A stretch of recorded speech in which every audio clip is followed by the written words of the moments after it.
Hello, and welcome everyone who's watching right now and all that stuff. So I'm doing this impromptu live, and I want to go live more often, actually, and talk about things that are in the news, things that are happening in the culture.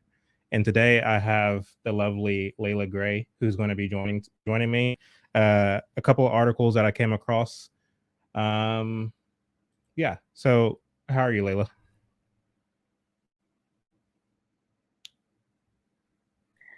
Hey, I'm Oh, doing well.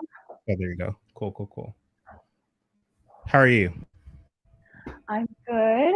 Just enjoying the Good. coffee. I started using Twitter, and wow, I thought Instagram and TikTok were Let me try to zoom in a little bit so I can be on Layla's level.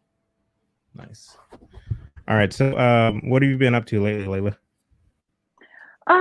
Not much. Just really exploring the topics that I want to cover, how I can actually cover them, because it's not a simple topic, and I'm not Jordan Peterson, so uh, it's he has a very distinct audience. So I want to have more of Mm, a broad appeal because I want to be able to also like appeal to my demographic, the right. queens, the sisters. So, The sister, just kidding. Just, I want to have a the broader black appeal. magics of the world. Yeah, the black girl tragic, Lance would say. So, yeah, just trying to explore how I could approach that, how I could do that, and what Yeah. that looks like. So it's been fun. Cool. Have you been paying attention at all to like the political climate, specifically with like who is throwing their hat in the ring for the Republican nominee and all that good stuff? If so, Yeah. who who do you like so far? Well, I think I don't know why I'm gonna call him Robert. Isn't that his name? RFK Jr. Yeah. I like him a lot, and I think he would be a great, runner for the Dems. Um, I think he's a great guy and what he fights for. And we all like the Kennedys a lot. They're pretty cool. Black people like them, so that's good. Um, but yeah, I definitely think Trump is definitely going to take the lead for the Republicans, and I don't know, we'll see what happens, how it can actually work out because it's just so disconcerting to know that the Republican Party is like approximately 0.0.1, like 0.0001% of their effort to like target Gen Z or anyone under like 50 or 40. Um, so, like whoever they can get, whoever Yeah. they can win over, I guess. Yeah. I think, and this is just speaking for myself, I think partisan politics for the average person is kind of played out. And Yeah, I they're don't over it. think, I mean, for me, because, I used to call myself a Republican, I never really called myself a Democrat per se. But when I found out everything about like basically Republican Democrat history and realized that the Democrats have always been trying to push this kind of agenda that exploits and takes advantage of people's ignorance. I just didn't want anything to do with the Democrat Party anymore. And then naturally, I associated with the Republican Party, but then I realized, well, they're either naive or privy to or uh, playing a kind of part in the agenda to expand the government. And for me, I thought, naively that republicanism means getting back to the constitutional republic, getting back to that. But the reality is, many of the politicians, as far as I'm concerned, who are in office, um, couldn't care less about the Constitution and are more interested in their donors and gathering for themselves more power, more personal funds, so on and so forth. And so again, like whenever you, for example, saw when Trump was in office, and Republicans had control over Congress, they passed, I think, the biggest omnibus bill in American history. And these are supposed to be the fiscal conservatives. Right? And then, of course, all the money we're sending over to Ukraine has the blessing of the Republicans as well as the Democrats. And so there is no distinguishing difference, as far as I'm concerned, in 2023 between Republican and Democrat. Republicans might say some of the things that Republican voters like, but the reality is, when the rubber hits the road, when it comes down to policy, practical policy, there is no distinguishable difference. But you're right. When you look at the agenda of the Democrats, specifically as it relates to getting out the vote and trying to galvanize young voters, they are at work doing that. They are running young candidates. They are very involved in popular culture, whereas Republicans aren't doing any of that. And so, on the one hand, I get it, and I ask the question, well, why aren't y'all doing that? But at the same time, I mean, even if they were to do it, I don't know that much. I think that the issue is a lot bigger than who is appealing to who at the end of the day, because I don't think that the Republicans, I don't think their own house is in order. So how can they even compete when they don't have anything to compete with, if that makes sense? What are your thoughts? Yeah, no, it's definitely a uniparty. So that's 100% apparent. Yeah. It's ultimately down, I mean, it's going to be down to like the local level, what people do locally and how they, stand up for their rights and who's going to issue the lawsuits. And, I just look at, I mean, I never saw myself as someone who was into politics at all. I thought it was immoral and debased and just ultimately slavery. So it was only around 2020 that I said, okay, well, politics is going to care about me and be in my business. So I need to, at some level, become aware of it. And, I just see people largely on the Republican side, again, because also traditionally the Republicans are the more conservative, more religious. That side was the side fighting for basic human rights at a time when it seemed like the whole Democratic Party was just lockstep. Yeah. And a large majority of the Republican Party as well. It's just, that was what I saw being cut out. So I definitely had no problem with aligning with those people and considering myself part of those people.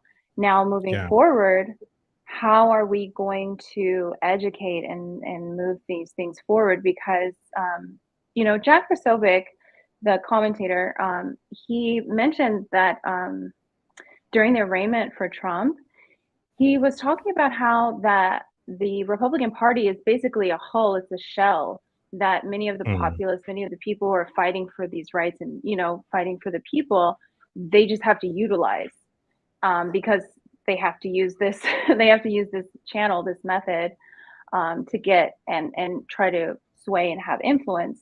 And I think that's pretty accurate. There's no way you can permeate the Democratic Party, but at least on the Republican side, if you do participate and you do take action at whatever level you can, I think there's a little bit more wiggle room. But I know tons of people say that's still immensely challenging to try to make positive change. You had mentioned earlier that a lot of people love the Kennedys, and I've noticed that too. And I'm going to have to be completely honest with you. I don't really see what the big appeal is. I don't see what the big draw is to the Kennedys.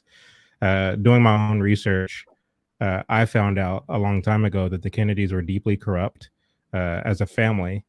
When you look at the time that John F. Kennedy ran for president and came on to the scene, you had at the same time happening in culture this kind of rebellion against the adult generation or the adult society that was happening in media and entertainment, even in academia to a large extent. And John F. Kennedy, who was young, who was charismatic, he kind of fit the mold of what was also going on in the culture. Would you look at a lot of the propaganda that was being circulated around the time that John F. Kennedy kind of came to popularity? A lot of the propaganda was not very accurate in terms of their assessment of the adult generation. They kind of built a straw man, the adult generation, and the adult generation who was not privy to or not very um, knowledgeable when it came to communicating in the same way that the youth were, especially with music and rock and roll. They were just kind of behind the eight ball, so to speak. And so I think that, like, we're told in education and academia and media that John F. Kennedy, the Kennedys are these great, heroic people who just get it politically. But I don't really see that. I mean, I can see the aesthetic, but when the rubber hits the road, when it comes down to the substance, like the stuff of what it is they stood for, I don't see what the huge draw is. Maybe help me out with that. Yeah, I mean, he's one of the things that the conspiracy theorists love to talk about is how he was calling out the deep state, Mm-hmm. and that was ultimately what killed him. Now, I haven't researched it enough to really fully, gauge if that's true or not, but he was assassinated. And Right. generally, they don't assassinate people just because they were too popular or they were, following orders too closely. It Mm-hmm. just seems like the enemy of my enemy is going to be my friend for as long as we Yeah. can pursue, a common goal.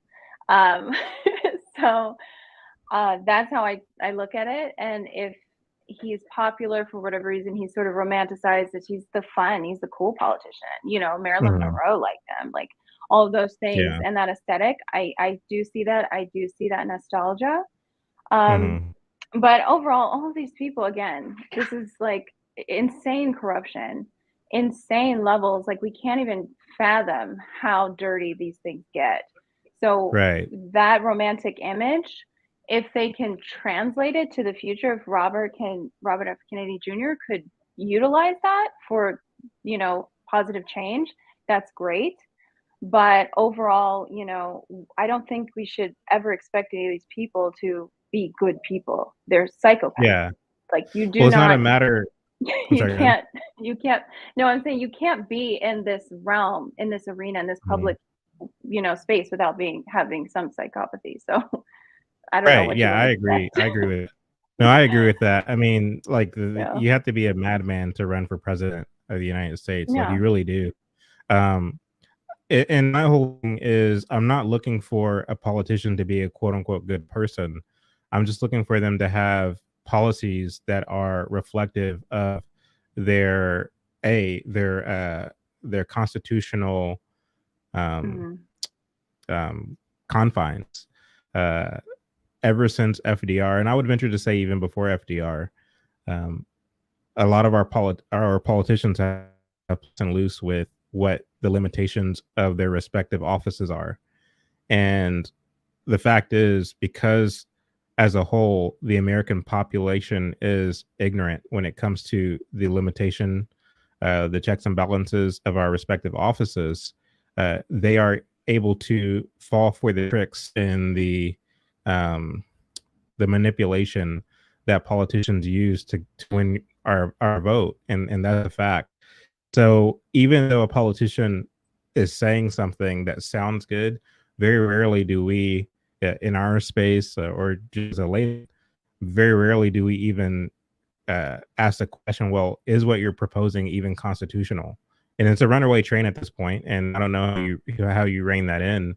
Um, but I don't know. I think it's sad what's happening to the country. And my whole thing is, like, okay, if you want a different country, like if you want a different constitution, then it might be time to ratify it, like, or not ratify. What's the word I'm looking for? Amend it. It might be time to go a different direction if you believe that this experiment failed. But I feel like the Constitution is kind of this prop, you know. Very rarely do we actually adhere to it, unless, the only time we adhere to it is if somebody on the other side of the aisle does something that we think, okay, now we can sack this person so we can get our own person in.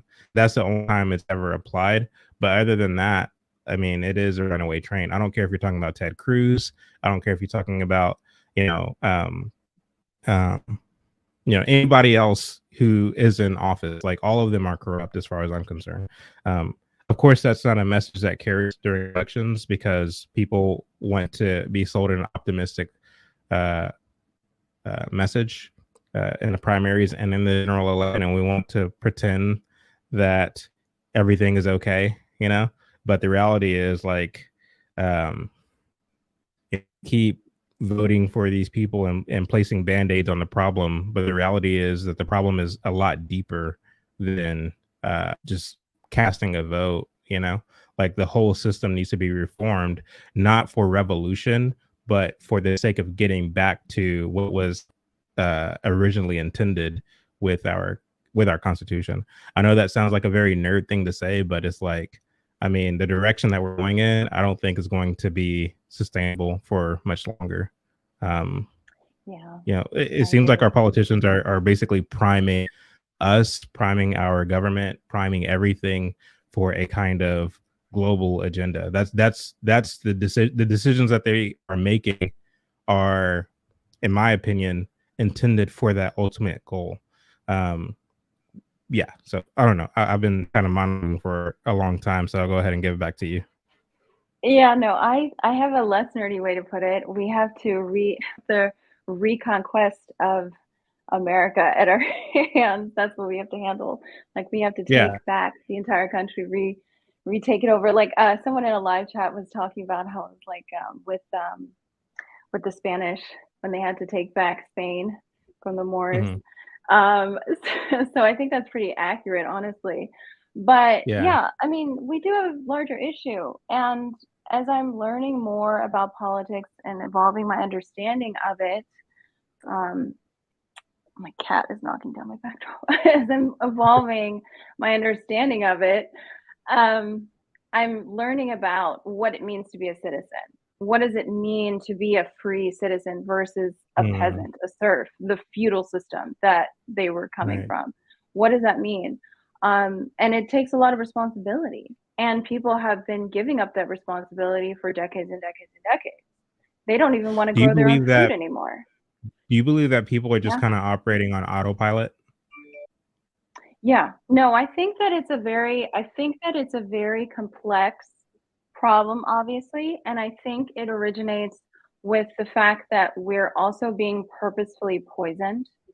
I think that's playing a much larger role than I think any of us are fully ready to comprehend, because the amount of poison that is in our food, the amount of damage that is done to our bodies on an everyday basis. And I was discussing this in a separate live also. You can't talk to someone who has so many free radicals in their brain, so many toxins in their brain, that they can't even utilize the organ properly. Because we always think about thinking as this that's just mist and foam, but it's a physical thing. Thinking and thoughts evolves around neurons and being able to send electrical signals. So if people are being poisoned through the medical industry, and God, let's not even talk about what's going to happen with these Gen Z kids going through early menopause, among other things. But if they're not able to function and think and utilize the full, faculties of their brain, how are we going to have a moral society? How are we going to have a society that holds its politicians accountable? You're just not going to do that. So that is the larger question. And that's something that I think we're starting to recognize and adhere to, because once all of this collapses, once all this continues to collapse, the people who are sound mind and body are going to be the ones who are going to say, hey, we have to do something, because the zombies are here. We can see them. And the left's quickly descending. Their veganism and eventual bug eating will definitely leave them stuck in arrested development. Yeah, and I think that's kind of what I was into. Because I mean, everything that you're saying with regard to the food, we're about to get into an article that talks about education and all the things. Yeah. Everything that you're talking about is the kind of stuff that I myself am interested in. And I feel like to the extent that we get caught up in the uh, bedazzled aesthetic, the shiny kind of ribbons of this politician or that politician, and saying, yeah, we should vote for this person or that politician. Like, to the extent that we get caught up in the circus of who is or is not running for office, and we're not applying everything that you're talking about in terms of asking the right questions. And this is one of the things that irritates me about debates is like these moderators never ask the right questions. They ask the kind of, TMZ or Entertainment Tonight esque questions, and they don't really get to the source or to the bottom or to the breadth of what it is that's at stake or what the issues are. Whether you're talking about geopolitically, whether you're talking about uh, just with regard, like for me, when I look at, for example, our education system and the fact that we have a Department of Education, um, I think it's a problem that we have a Department of Education, especially in a country that's supposed to be, you know, the left, for example, they are always pushing diversity. Their huge thing right now is DEI, diversity, equity, inclusion. And so it would seem to me that the same side of the political faction that's arguing for diversity would be for breaking up the Department of Education and encouraging diversity in terms of people being able to educate their children in the place they see fit, whether it be in a public school or private school or what is it called, a Montessori or something like that, or homeschooling. It seems like the same people who are for diversity will be for diversity of education, but the reality is they're not for diversity of education. They want to monopolize education into the public school system and say, like, we're going to teach you how to be diverse. And like, it's just crazy to me how there's not enough people arguing again or articulating in a palatable way so that lay people can take these arguments and then disseminate them out into the ether. um like, why aren't we having these kinds of conversations on a public square? We move as if everything is set in stone in terms of having a Department of Education, in terms of having a HUD secretary, in terms of having all these things that are part and parcel of a socialist state. um, and we're not asking the questions of, are these things even indicative of a constitutional republic in the first place? And so we don't even know the right kinds of questions to ask because we are educated through our public school systems to be statists and to be compliant more so than we are in really thinking truly of what it means to uphold and to prolong great constitutional republic of ours. I mean, I don't mean to get all like, patriotic or anything like that, but I mean, America is the great country on this side of heaven and is proven to be uh, over the years. And so, why aren't we thinking of ways to maintain that? Why are we instead operating on autopilot and trusting that, the AOCs of the world and the Ted Cruz's of the world, they're going to figure it out for us. All we got to do is vote for them, and they're going to take it from there. Like, no, it takes like, when I think of checks and balances, I don't think of only the judiciary, the executive, and the Congress. I think of the judiciary, the executive, the Congress, the people, and the press. That's what I think of. I think of a five-part um, checks and balances, not so much a three-part. If we as the people are not holding our elected officials accountable within our respective regions, then what are we? We're certainly not a republic. You have any thoughts on that? Yeah, I mean, we're not a free republic, unfortunately, in a lot of ways, because the people are not free people, they're sheeple. And unfortunately, they still need a really high amount of regulation. Um, they're not trained to be free thinking, they're not trained to learn and observe and analyze things.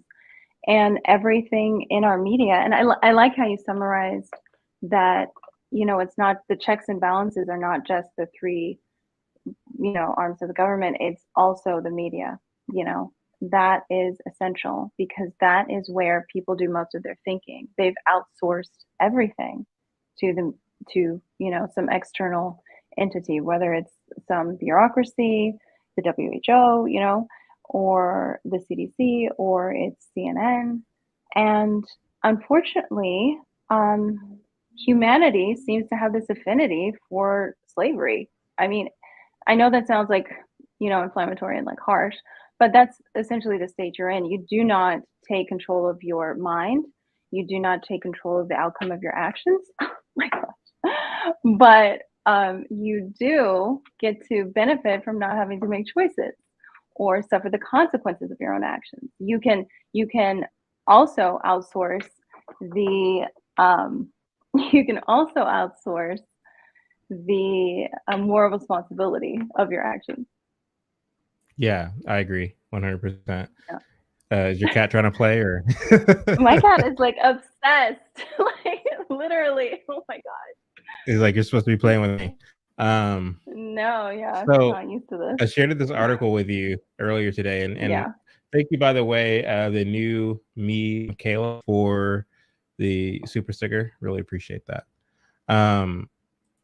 So I shared this article with you, and DEI is all the rage right now. Everybody's talking about it. Everybody is trying to push it. And my take on the whole DEI thing is, I mean, who do these people think they're kidding? Actually, you know what I'm saying? Like diversity, equity, inclusion.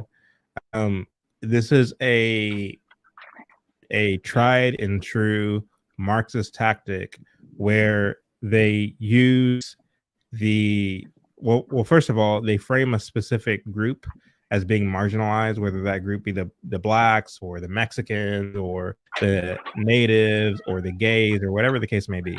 So they frame these groups as being marginalized, and from there they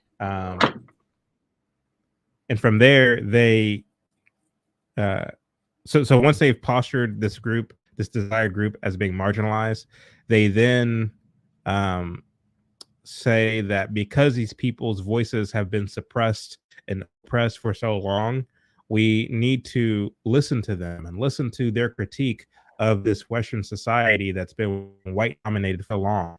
And if we listen to these people, we can understand and learn how to become a more progressive country. A country that includes everyone and includes everybody's opinion and includes everybody's experience. And for me, there's so much wrong with what they're saying, because it assumes that because a person has a certain proclivity to a certain sex, or because they have a certain skin color or whatever the case may be, that they naturally have some kind of beef or some kind of grief with the quote unquote system, with Western society, or with quote unquote whiteness. And so what these people have managed to do is they have managed to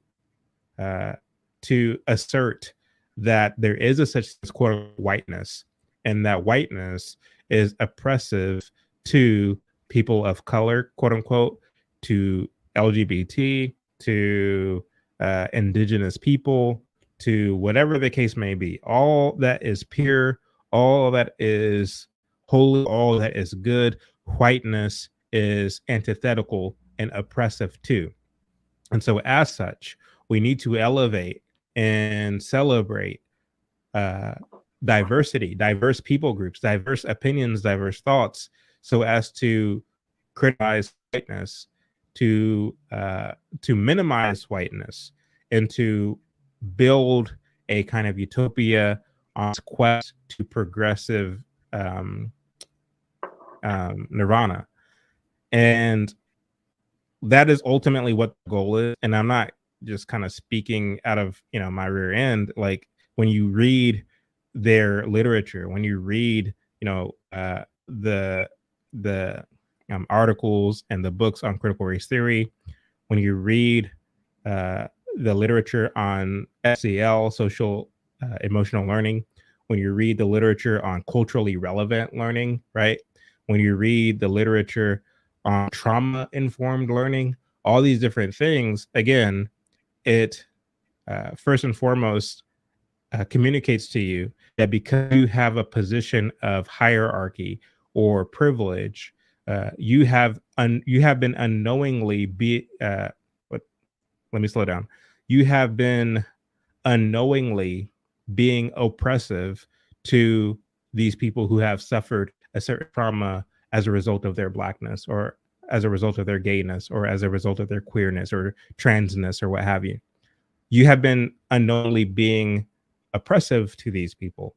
And so what diversity means is you shut up, sit down, be quiet. Let's elevate these Black voices. Let's elevate these trans voices, these queer voices. Let's bring diversity into the mix so we can learn how to be a more progressive country. That's what DEI is in a nutshell. And so it's interesting to see it being implemented across the board, whether you're talking about elementary and primary schools and higher education, whether you're talking about in law, in courts of law, where elected officials and judges, as part of their what's the word?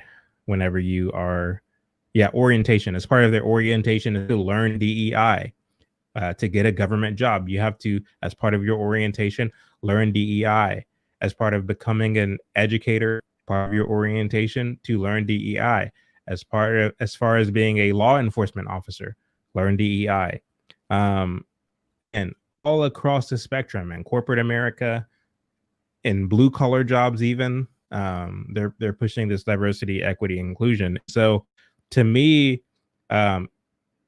we are well aware of Marxism, of cultural Marxism, and the way that it's manifested and have been implemented both overtly and covertly throughout the ages. We know it. We're fully aware of it. But for me, when I look at DEI, it seems like yet another means of injecting. Let me put it this way: it seems like yet another phase on the quest toward a kind of global agenda. That's what I see DEI is. I don't think it's being done in good faith. I don't think that it is something that is going to yield any kind of positive results.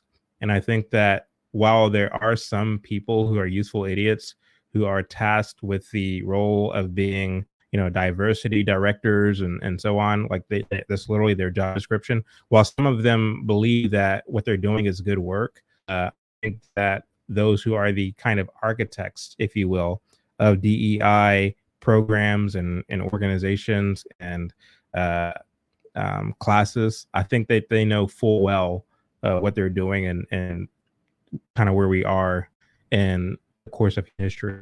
So I'll give it back to you, Layla. Yeah, I don't think that all of these programs are insidious, and they're ultimately they all have the same goal, to destabilize so that they can rebuild, obviously, their utopia, which will never exist and can never exist, because they're going against everything that is found in nature.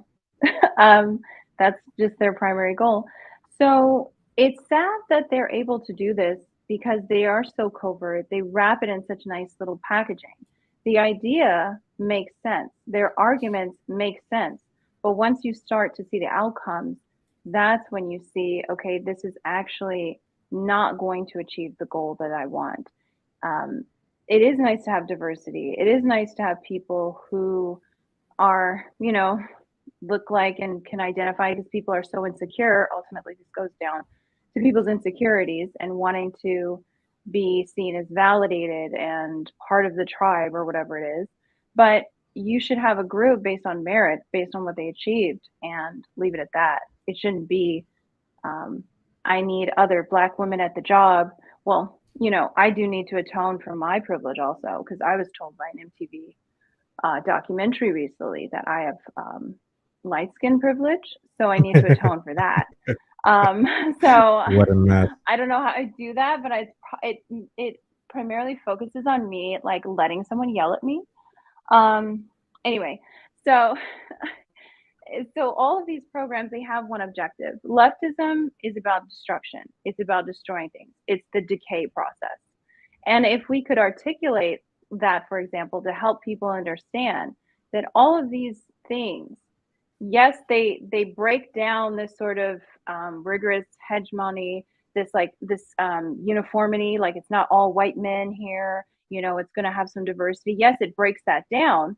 But if you watch it, just like, something organic would break down and decay, it does loosen the skin, it changes, but then eventually it becomes rot, and if we could somehow explain to people that, yes, as you break these things down, these institutions, the structure, you will have more flexibility, but eventually, if you keep going, it will completely decay and rot, and there will be no substance, there will be no stability, and all you'll have left is this, carcass of what was something that was strong and viable. And, that's what we need to be able to communicate to people. We need to validate that, yeah, I get that you want to feel seen and heard and all of these things, which honestly, you need to be seen and heard by your family and community. But anyway, not your job or your school curriculum. But it's all in how people need to be appeased. Because if we just recognize that people are not going to think long term, they 100% lack foresight. So every time we just get upset that, oh, they're subscribing to this DEI or whatever, they're subscribing to that, the social emotional learning, they're subscribing to all these things. And it's because they don't have foresight. They don't understand what it's going to lead to. When you work against nature, when you work, and this is something, again, people don't have the basics, they don't have fundamentals, like they don't have a religion, they don't have anything that they can cling to that has any sort of structure around how to explain how nature works and reality works. So for them, there is no north. They're just spinning around. And all of these things sound good. And eventually they see, oh, it's actually leading to all of this crime. It's actually leading to people suffering more and more. It's actually leading to severe psychological trauma because they decided to take puberty blockers when they were like 12, all of these things.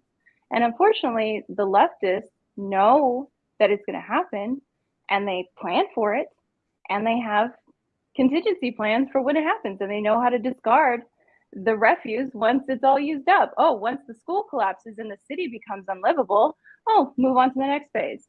And that's what they're for. That's all they do. And it's sad and it's hurtful. Like, I don't know, I don't want to get too off topic, but if you see like more and more leftists, prominent leftists, like Anna Kasserian from the Young Turks was talking about how the violence and the policies she voted for, ended up hurting her. She was assaulted.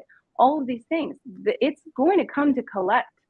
And I feel like that's the only thing sort of fair in this whole process. Unfortunately, too many people who didn't, sign up, they do suffer also, but it's going to happen. When you try to go against the laws of nature and reality, objective truth, you're going to face it. It's just, we sort of have to be pulled down with it. Unfortunately, you have a fantastic way of putting things. So I shared this article with you earlier, and it's funny because it was written by Bloomberg News of all things. Are they? I don't know if you're familiar with Bloomberg. Are they like? What is their kind of? What is their leaning? Are they more centrist or left or right? Like, what's your take on them? I feel like they're more centrist. I feel like they get away with a lot, and they objectively state things. Like the Bloomberg did something on the Little Mermaid, and when I tell you they dragged did you say Little Mermaid? The little. I'm sorry. I just said the Little Mermaid. The Little Mermaid. Yeah. When they did the review of the Little Mermaid. Huh? I said, is she a rapper now? I know, So they dragged her to the bottom of the sea. They were saying it's such a flop. It's waterlogged. It's terrible. So I think that they're not super woke. They're definitely not the Atlantic. Check out that article too if you guys want some entertainment. It was hilarious. Yeah. Do you think that there's such a thing? And I don't mean to get like real deep, but it's occurred to me. It's something I think about often. Do you think that there's such a thing as neutrality? Do you think real? No. Okay. No. Well, you can't be neutral. That. Yeah. You can't be neutral because we are not at the plane of existence where you can be neutral. Like we're in the mud, we're in the dirt, we're in this physical reality, the matrix, whatever you want to call it. There is objective truth, there is right, and there is wrong. And I know that it's hard for people to like just check it out. They see all these bad things happening. They see the wolf, attacking the lamb and feel bad for the lamb. And, they think that, oh, it doesn't matter, but it actually has purpose and balance and harmony. Right. And that's the thing that the left wants to throw off. And unfortunately, you can't be neutral. There is evil. Like right now, I know this is going to be hard to believe, but the whole child sexualization agenda, for example, that's already here. That's done. It's not when it happens, it's already here. So unfortunately, people are just staring at it still like it's a new car crash, but it's already here. So yeah, you have to be against things like that. That's very well put. I mean, when you look at like the emergence of secular humanism, do you consider yourself to be a humanist by the way, or no? I think that the human form is a degraded form. So I don't know much about humanism. I just know that we are at a lower state of our like what we have a potential, because we are made in the image of God, for example, and we're not living up to that image here in this plane. It's like pretty impossible. So I don't know about humanism, but yeah. Like I know, like for example, Coleman Hughes. Yeah, Coleman Hughes, he considers himself a humanist. So too does John McWhorter and Glenn Lowry. Of course, these are people who don't believe in God, and they believe in human evolution and kind of natural selection, and as such, they would consider themselves humanists in that there are things that are just common sense in terms of what is good and what is evil. And we have to basically resolve to do what is good. But they kind of find themselves in quite a conundrum because it's like, okay, if you're saying that there is no God, then you're necessarily saying that there's no author of morality. And so where does your concept or perception of morality even come from? Because if there is no God and there is no author of morality, no fixed kind of generator of order, mathematical equations, like the way that chemicals react to each other, so on and so forth. If all that stuff if there's no order to it, if it's all random, then who's to say that stealing is wrong? Who's to say that murder is wrong? Because the murderer can justify their murdering someone. My wife cheated on me with my brother and I felt a certain type of way about that. And so I killed her. Are you going to deny my emotions? My emotions are real. My feelings are real. You can't tell me my feelings aren't real. My children needed to eat. So yeah, of course I stole bread from the grocery store. Are you going to deny my children their hungry bellies? I mean, it's not so much my stealing that's the issue. It's this capitalist system that exploits labor and that seeks to get rich off of my hunger. That's the problem, not so much, you know what I mean? So it's like you can justify literally any crime if there is no God, if there is no author of morality, so to speak. Humanists believe that a person can be good without God. That a person can just resolve to be a good person. But again, you kind of work yourself into a conundrum because it's like, how do you what's your definition of good if there is no God, if there is no if there is no author or generator of life.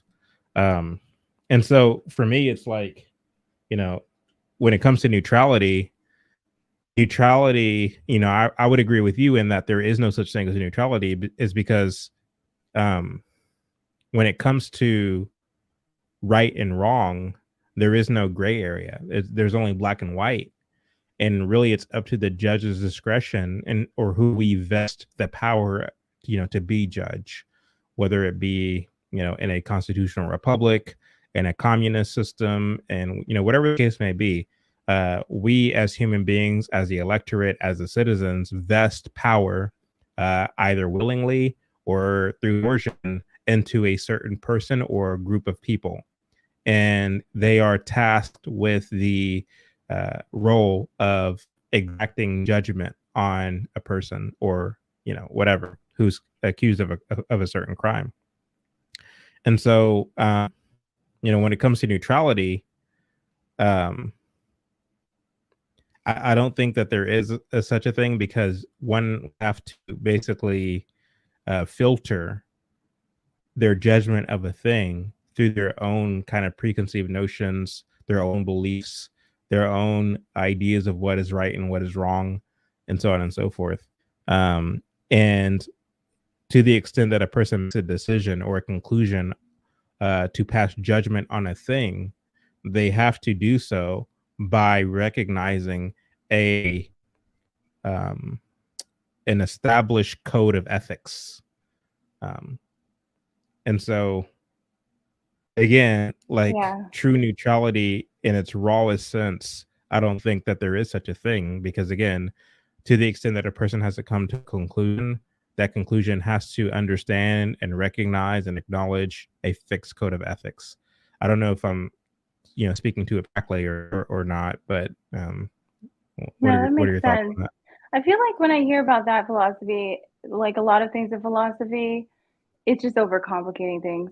It's just making like more hoops for people who want to commit immoral acts potentially and find a way to justify it a lot of the time. Because there is objective truth. It doesn't take, even if they didn't believe in God, it doesn't take that much to just observe nature and observe the reality we live in. And again, it's about balance. Like you can argue anti-abortion on so many different ways. There's so many different points. You can start with it's immoral, it's against God's will, it's a sin, or you could just say, hey, if we do too much of this, it's going to throw off the balance. Our society is going to collapse. People are going to be traumatized. Our main function of living is being diverted. The only purpose you have in a lot of ways is to, survive until maturity and reproduce. So there's so many ways you can argue against it. And a lot of these people try to make things more difficult because they don't want to exist in nature. They don't want to exist in reality. They want to be separated from it. They want to find a way to divorce themselves. They need to find a way to divorce themselves from what they know is right and wrong, because ultimately our biology, our cells, everything about us has evolved in alignment with nature. We wouldn't have survived. So we know what's right and what's wrong. The people who don't, they usually get removed, okay? They get removed quickly, hopefully, and they don't survive. So we have this rapid imbalance that's happening because people just want to be able to justify these things. They want to exist and be immoral, find loopholes, find different rules, whatever it is. But ultimately, it's just about balance.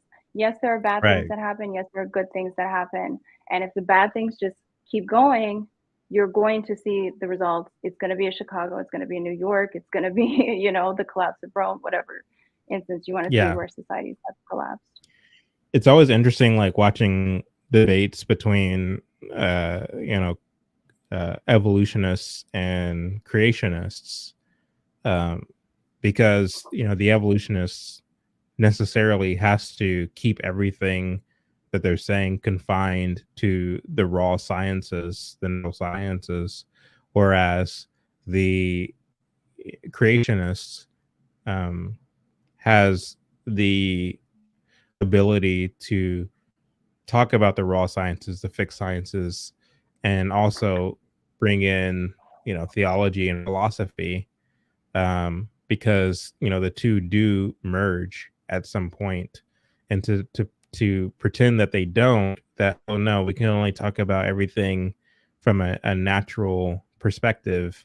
Like, I don't think that is completely, I don't think that's true. I mean, it sounds good to the people who kind of laud themselves as hyper intellectual, but the reality is, like, no, like, the two do merge and intersect at some point, because when you look at, you know full disclosure, I don't believe in evolution, like Darwinian evolution. I don't believe. It's really sus. Sorry. It's really suspect. It's really suspect, you said? Yeah, it's really suspect. Yeah, the thing is like, and true, like, real scientists, like, even those who are atheists, acknowledge uh the errors in Darwin's theory and, Darwinian evolution. Um, like real scientists acknowledge those errors and the discrepancies therein. Um, but it's interesting how, like, Darwinian evolution is still taught to high schoolers as though it's fact, as though, there is no reputable individuals or entities that have challenged it in a credible way. It's interesting because the thing is like, when you look at public school education, public school education has a vested interest, once again, in turning your children into statists. Like, that, their interests. Their interest is to make you, as a student, to, once you become an adult, to be yet another cog in the wheel, to not challenge the state, to not challenge the agenda. Keep your mouth shut. We know what's best. It's very kind of Walter Lippmann-esque, and, like, that's their engine. That's their agenda. And so for me, it begins to make sense that they would teach Darwinian evolution back, because, like, you have two opposing worldviews. On the one hand, you have Darwinian evolution, which says that you are a random kind of clump of cells that became a human being. There's no objective morality. Everything's fluid. Everything is subjective to one's own, um, you know, uh, uh, whim, so to speak. Utilitarianism is virtuous.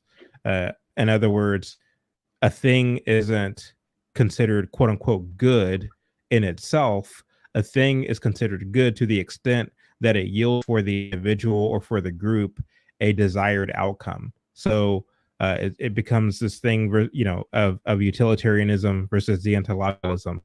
The individual who is deontological believes in duty, believes that a thing is good or bad in itself, whereas the utilitarian person believes, I'll take it back to the stealing of the bread from the grocery store. A utilitarian person would say that it was good for that individual to steal the bread because it meant that his children got to eat that night, right? So the act of stealing, to utilitarian, isn't bad in itself because it had a desired outcome. Whereas the deontological person, the person who believes in duty and believes in right versus wrong, would say, no, whether your children are starving or not, it's wrong to steal. And the appropriate thing for you to do as a man is to get a job and to pay the money to buy the bread. That's the appropriate thing to do. Or to, not have sex out of wedlock to the extent where you're not having children that you can't support. That's your duty as a man, as a person in the world. And of course, the Bible gives us the kind of code of ethics by which to live by, so as to ensure that our children aren't starving, so as to ensure that our wives are cared for, so as to ensure that our communities are cared for, so as to ensure, you know what I mean? So it's like, the Bible gives us a fixed code of ethics, whereas, the volatility of the world and the fluidity that Darwin and Karl Marx and other advocated for in the occults that they advocated for, this idea of do what thou wilt and fear that no God will judge you.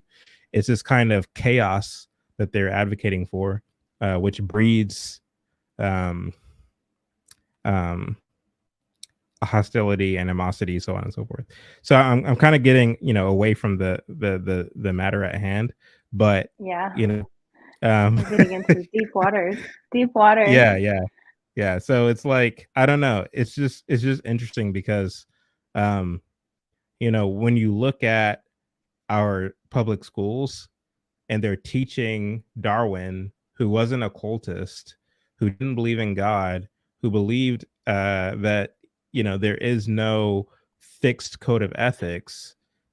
How do you think as an educator or as an administrator that this would bode well for society, that you're teaching generations or upcoming generations of children and students who will be future voters, who will be future industrialists, who will be future office holders, and whatever the case may be, the leaders of tomorrow. You're teaching them that there's no fixed code of ethics by way of Darwinian evolution. Like, what do you think will happen? You know what I mean? So it's like you're breeding chaos, and like trouble, volatility will ensue. And to the extent that that trouble and volatility ensues, you then have the propagandists, the politicians to say, oh, we have the answer. We can fix this. We're the experts. If you only vote for my policy, if you allow us to implement our policy, we can fix the climate. We can fix xenophobia. We can fix racism. We can fix immigration. We can fix all the things that ails society, and we can move everything into an egalitarian, equal, utilitarian, or utopian-esque kind of nirvana. If you only trust us, And so, like, when I look at the propaganda that is inundative, or that is prevalent in our education, I see at the source of that this notion that there is no God, that there is no fixed moral code of ethics, that everything's fluid, that everything is subject to your own, desires and your own subjectivity. And to the extent that somebody judges you or challenges you on your ethics, then this is a person who is evil. This is a person who's wicked. This is a person that doesn't have good vibes, because we're all about good vibes. You know what I mean? We're all about, energy. We don't want you to have bad energy. We don't want you to judge. We don't want you to make me feel ashamed of my beliefs and my decisions, So this is kind of where we are. It's even more insidious than that. They don't want their worldview challenged at all, because they might have to acknowledge that, and that would make them responsible for even acknowledging another opinion. See, they're trying to escape responsibility in every aspect. That's why they're trying to pretend there's no fixed rules, there's no laws, there's no balance, everything's just whatever. And if you think about Darwin as well, someone in the comments mentioned, Darwin did this specifically, this research out of spite for the church and religion. And the Darwinian theory of evolution, it keeps you at a very physical plane. We are just physical entities. There's no Adam and Eve. There's no spontaneity. We're just, meat vessels. We're just dirt that just somehow eventually animated to have this unlimited capability. It keeps you in a very, very fixed reality where there is no spiritual world. There is no life after death. There is no, this is it. And, they have to live in this world. They have to, this is all they've got. They're not able to maneuver and acknowledge that place, because the state can't go into your dreams yet, hopefully, and control you, and things like that. So of course they need you in this very fixed reality. There is only this reality. There is no God. There is no nothing. It's all just a delusion. It's just your wires, blowing out once you die. And that's where they want people to be. But ultimately, it doesn't have to be that complicated. Don't steal. Don't steal from people. Don't steal their life. Don't steal their ability to have free will. Don't steal their labor. Don't steal their joy because you're, intentionally inflicting pain on them. Don't steal. That could be the one thing we focused on focus on as a society. We could start from there, and then we could build up and have more complicated laws. But it doesn't have to be that complicated. And when they usually make all these like loops and all of this stuff, it's so they can find a way to have these loopholes. That's why they have to make it so much more difficult. Yeah, I Yeah. agree. You're far more better. You're a far better communicator than I am. I think you said in like 3 seconds what I was trying to say in like 15 minutes. Um, so I Are want we to gonna share. review the article? Oh yeah. Yeah, Okay. yeah. Okay, cool. Let's see here.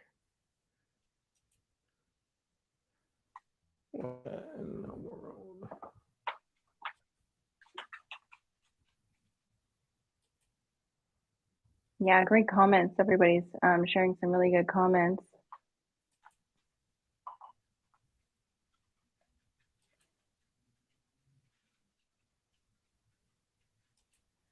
Yeah, there's just so much people try to overcomplicate things, especially with the children in these education system. Yeah.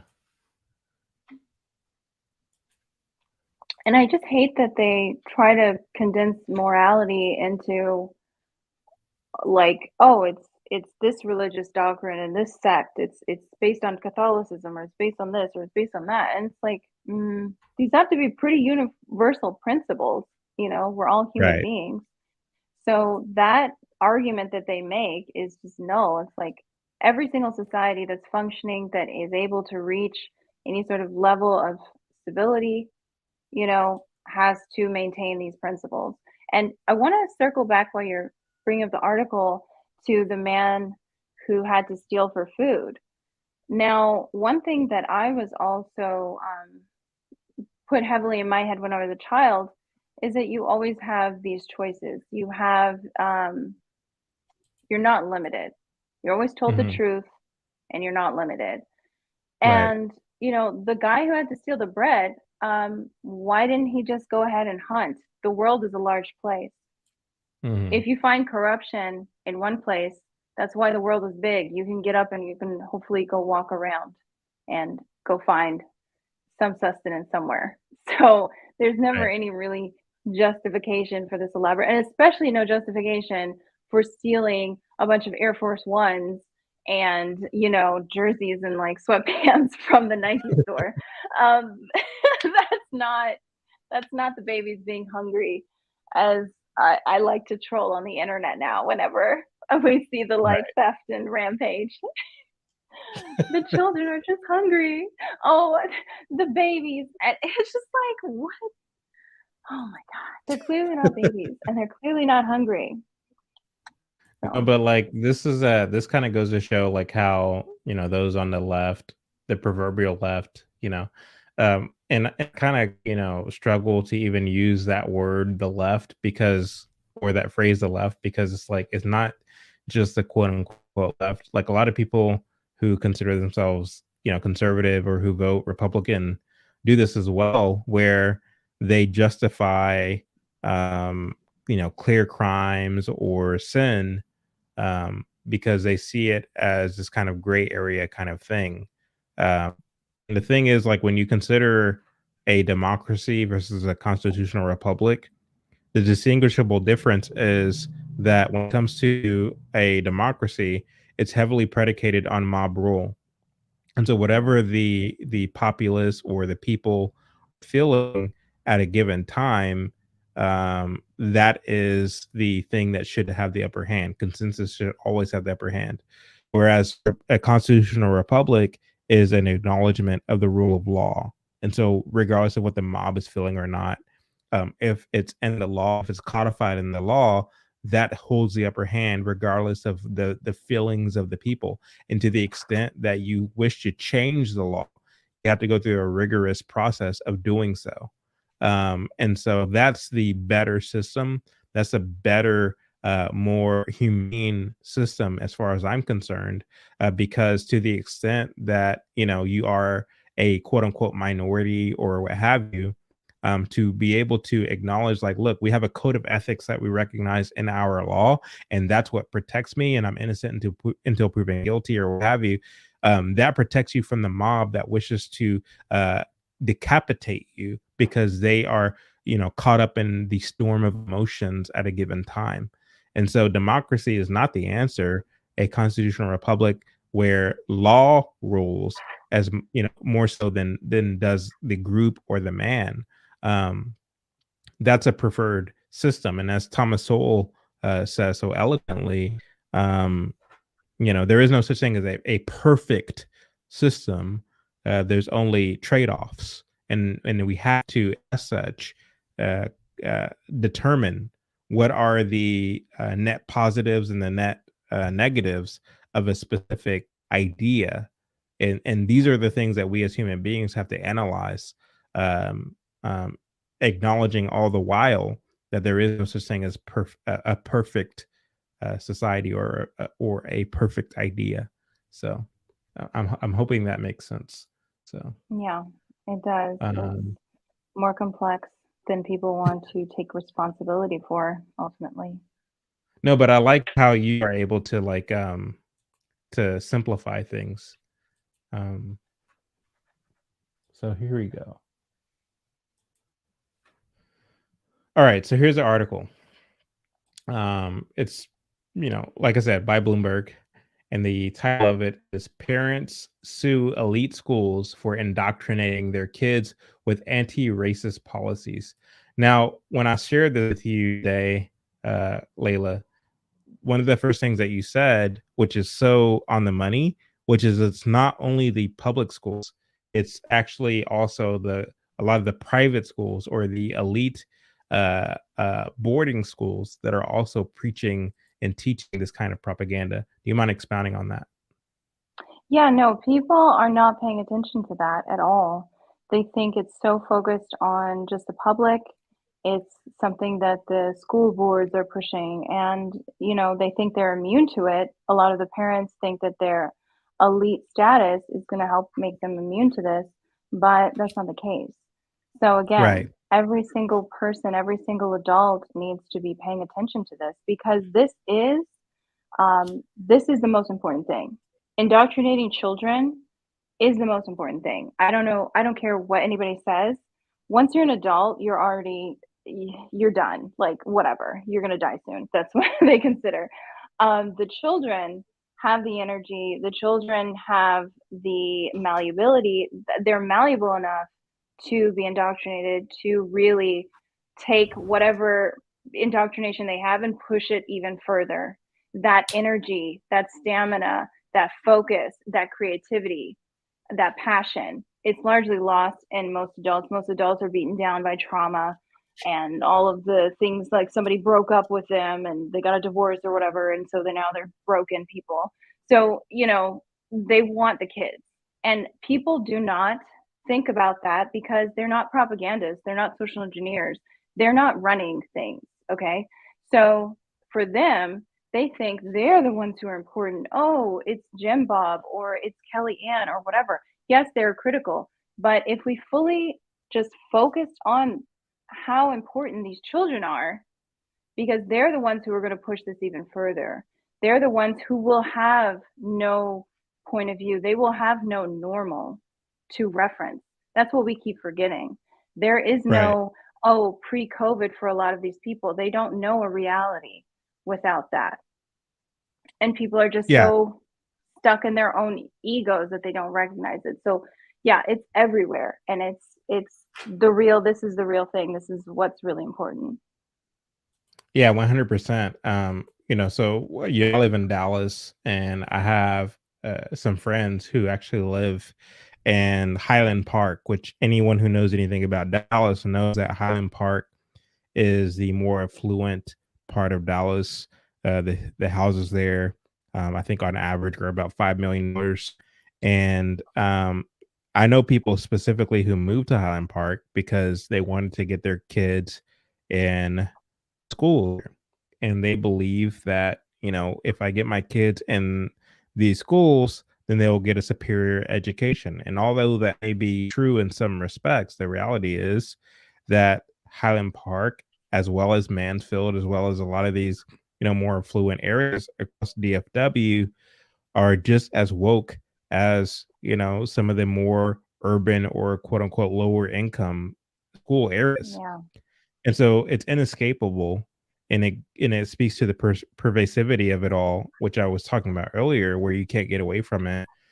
Because the thing is, you know, this language, this propaganda relies upon deception. It relies upon good, high sounding pitches to show you or tell you that, look, we need to be more progressive. We need to be more diverse. And the only way to do that is to teach a certain kind of curriculum, um, because that will help us be more diverse. That will help us be more inclusive. That will help us be more tolerant. And so they rely Yeah. upon this kind of language and this kind of rhetoric to push what it is they're trying to sell. Because if they were to come out and say, "Look, we're Marxists and we want to teach your children Marxism," if they were to do that, of course they'll be laughed at a court. They will, you know, nobody would give them the time of day. But they understand the ignorance, the susceptibility, the gullibility of the larger society, and as such, they're willing to manipulate and utilize emotions to really push what it is they're trying to sell. And elite school are not uh, what's the word I'm trying to look for? They're not. Um, Anticipating it or prepared for it? well, they're not. Yeah, that, but they're also not above that. They're not. Oh, yeah. Uh, yeah, They're they're not not. immune. That's for sure. Right, right. They're not immune. There you go. They're not immune to it. Mhm. Uh, so this Before we get into article, article, I just wanted to make one point that I yeah. think a lot of people should take away. All of this, like diversity, inclusion, all of this stuff, it's so insidious because if you think about it, the way that they form their language and their worldview, they're simultaneously cementing the idea of white supremacy. White Mm, people will always be at the top, and you will always be a subgroup. You will always be a minority. There's no wow. exit, there's no escape of it. When you call yourself a person of color, you're a subcategory of human. Okay. There's human, there's people, there's Americans, they're white, and then you're a minority, you're a subgroup of that. So, just in Wow. every way that Yeah. they form it, it really solidifies the thing that they say that they don't like, but they're reinforcing it even harder. They're making it so part of your identity that you cannot escape it. So I think more people need to call that out because it's Mm, absolutely ridiculous and it just shows the insanity and the depravity of the left. wow. Lily's preaching tonight. I need to pass around the plate. So Yeah, we need to let's get the likes up. That's for sure. so this article reads as follows: when Jerome Eisenberg, so a Jewish guy, um, enrolled his daughter at the Brentwood School in Los Angeles, where Adam Levine, yeah, it's an interesting note here, where Adam Levine met some of his Maroon 5 band members. The investment manager says he expected her daughter, or he expected, is it his daughter, to get Yeah, a his daughter. traditional liberal arts education. Um, but after the murder of George Floyd, the 500 or the $50,000 a year school said it was reimagining. There's that word reimagining, right? It's reimagining its purpose, quote, with an eye toward anti-racism and diversity, equity, and inclusion, or DEI. In Eisenberg's view, Brentwood was pulling a bait and switch on parents. He sued the school last year for breach of contract, civil rights violations, and emotional distress. So, Leila, talk a little bit about how the George Floyd kind of incident, how it, in a sense, evoked this kind of emotion. Like, what kind of emotion did the whole George Floyd incident evoke in people? in your opinion? Yeah, so this is a prime example of there's a lot of people during the 2020, that said, "Oh, there's no way this could be orchestrated. There's no way. It's just too much. It's too big." And again, people don't think like propagandists. They don't think like world leaders. They think like regular people. They think like peasants. They think like statists who just, vote and go to work. And the idea that they're going to manipulate and build up this huge thing where they get people into a very vulnerable state, okay, with all the trauma of the 2020 and what was happening. I don't want to say the word, I don't know if they still ban you from it, but the pandemic. And then they orchestrate this grand gesture, this sacrifice that they put out. And then all of a sudden, they have all this curriculum it was just sitting there. Someone just came up with it like over the weekend. No, this was all orchestrated to push this agenda forward.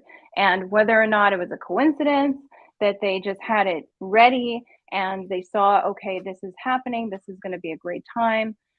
We can, use this. Whatever the situation was, they had prepared for it. They were just looking for a right emotional state, a right stance, a right way to justify what they were doing when people were overly emotional, when for whatever reason they felt that Black people's criminality is just so inescapable, and whenever they get prosecuted for it, that means that they are only second to, probably like on par with Jesus Christ for these leftists. These are their saviors. This is their saint. So it's again, and even with that framework, it's like, why would you utilize something that's so debased, so immoral, someone who's a criminal? Why would you use that to justify some sort of good that you're going to do in the world? Like that doesn't even make sense. It's all left. It's all inverted. That's all they do all day. So it was the right time. People could not form the right arguments against it. It seemed like the logical next step. We need to be anti-racist because again, Black people and people of color are always going to be underneath white people, no matter what they do. And that's just how it is. There's no common ground. There's no how do we find that way to see ourselves as equal to these white people, which they worship, by the way.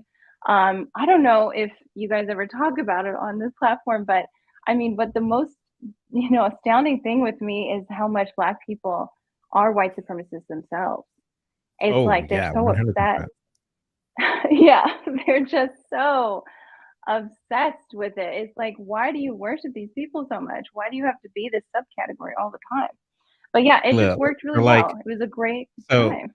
I posted a reel on IG where I said that, these people literally see white people as God. Yeah. When you think of language of like white supremacy and white privilege and all these things, like even consciously, a Black person wouldn't say that they see white people as God. They move and operate subconsciously as though they are, even, I love Chris Rock, right? But even in his last Netflix special, what did he end his, comedic routine with? My mom or my parents told me never, fight in front of white people, right? That's indicative of this concept of white people are God. They kind of set the standard and we have to abide by that standard. But the reality is the standard isn't indicative of whiteness. The standard rather is indicative of common decency, of universal decency. The fact is, when it comes to dressing appropriately, using language that is appropriate in front of children, all these things, you see this represented in all cultures throughout the world. You see it in Africa, you see it in India, you see it in Asia, you see it literally all over the world. Every culture have its decent aspects and its indecent aspects. Decency isn't monopolized or reserved to white people. Decency is a universal concept that's rooted once again and God's authority and God's, when for example you read the Mosaic Law, of course we are living in an age of grace downstream of Jesus's having, died and resurrected and ended. And so, he was the fulfillment of the law, which doesn't give us uh, the kind of license to sin or to indulge or anything of that nature. And this is why I respect the heck out of, Messianic Jews. That is, Jews who still live according to the law, but recognize Jesus as the Messiah. I have a lot of respect for them because they understand that to the extent that God gave us his law, um, it was because God knows best how humans ought to human, how we ought to treat each other, how we ought to live a clean, upright life of integrity. Um, the fact is, a lot of Christians in America are Christians in name only. Like, we're nominal Christians. We believe that we can indulge in secularism, and we can adopt secular ideas and secular worldview. But we can still call ourselves Christians because Jesus died for us. So we're good. We're good on that front. We get to go to heaven and all that good stuff. But we can, for women, we can dress in, bathing suits on the beach where we're wearing practically a thong and, all these good things. As men, we can be um, womanizers and just meatheads and, Single utter mother maker. fools. Yeah, exactly. There you go. Um, but hey, we're good because we're Christian, because we named it and claimed it. We prayed the sinner's prayer and all these good things. So no, um, the fact is, Jambalaya Talks.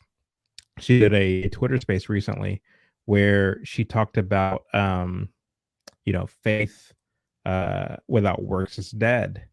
And works, I kind of chimed in saying that, like, works doesn't mean that you have to kind of check the box, so to speak. You gave to this Christian charity or that Christian charity, or what have you, and you're good because you did the thing, you did the chore to make you right in the eyes of God. Like, no, that's not what it means.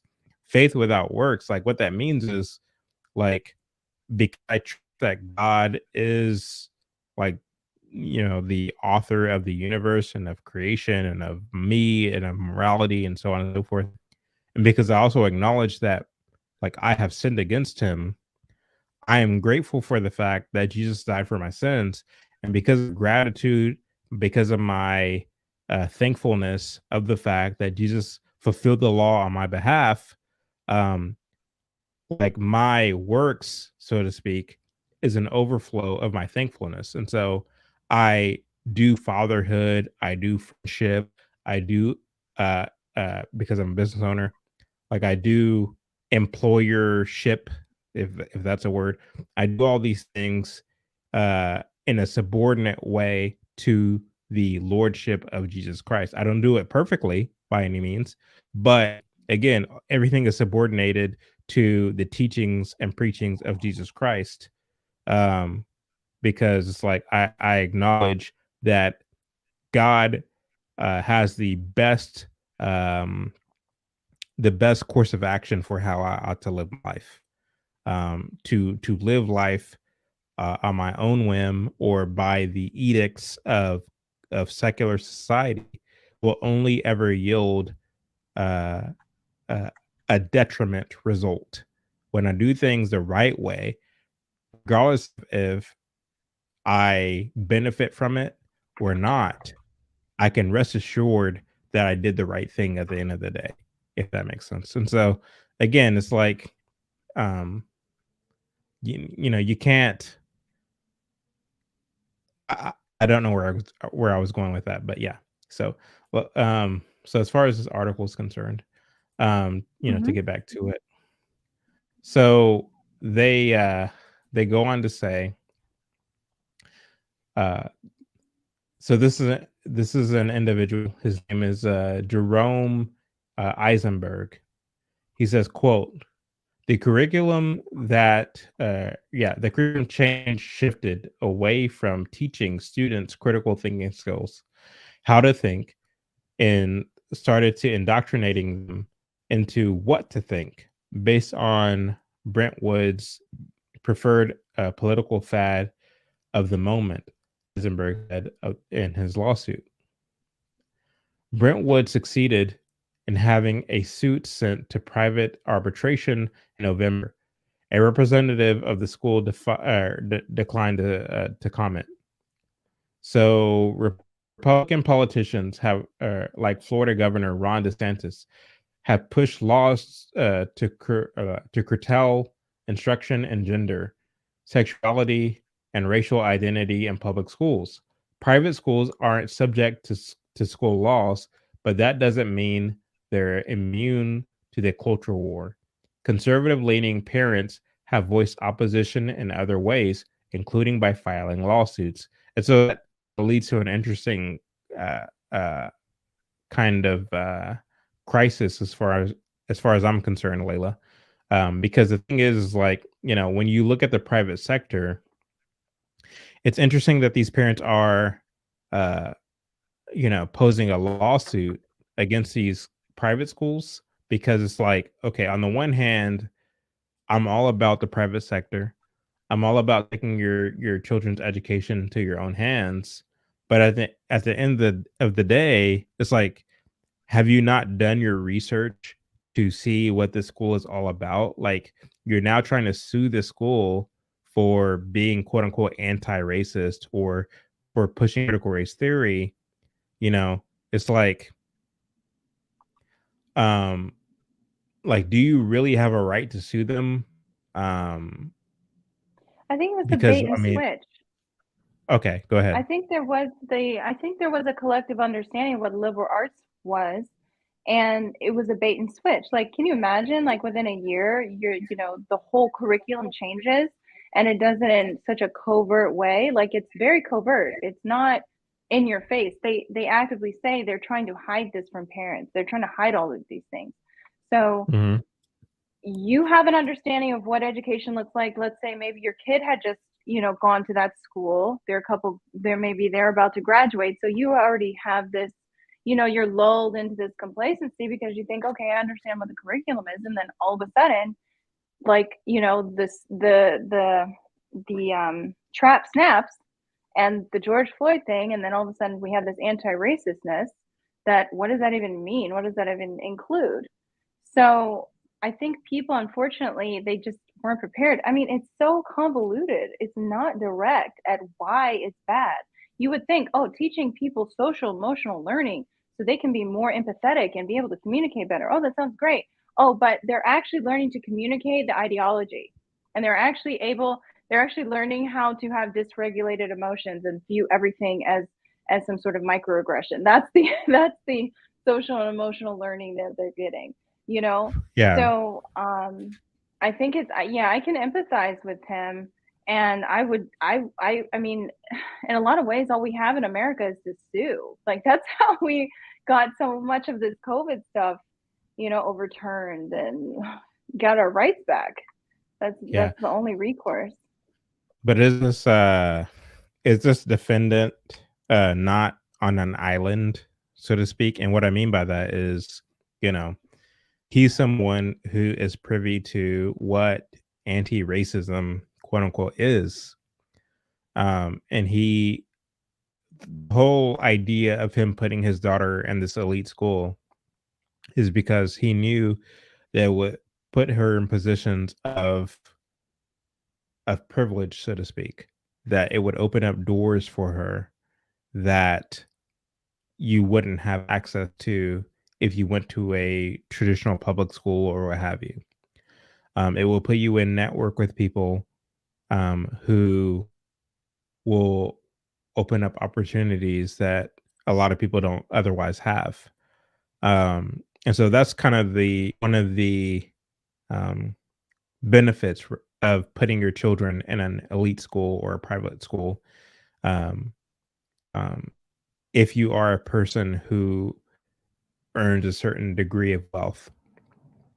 But At the same time that he's putting his child in this elite school, he doesn't want for them to be indoctrinated to become a useless activist on the quest for global Marxism. He'd rather want her to be someone who is uh, primed for positions of leadership in the American kind of upper echelon. And so, as such, he saw it fit to file this lawsuit.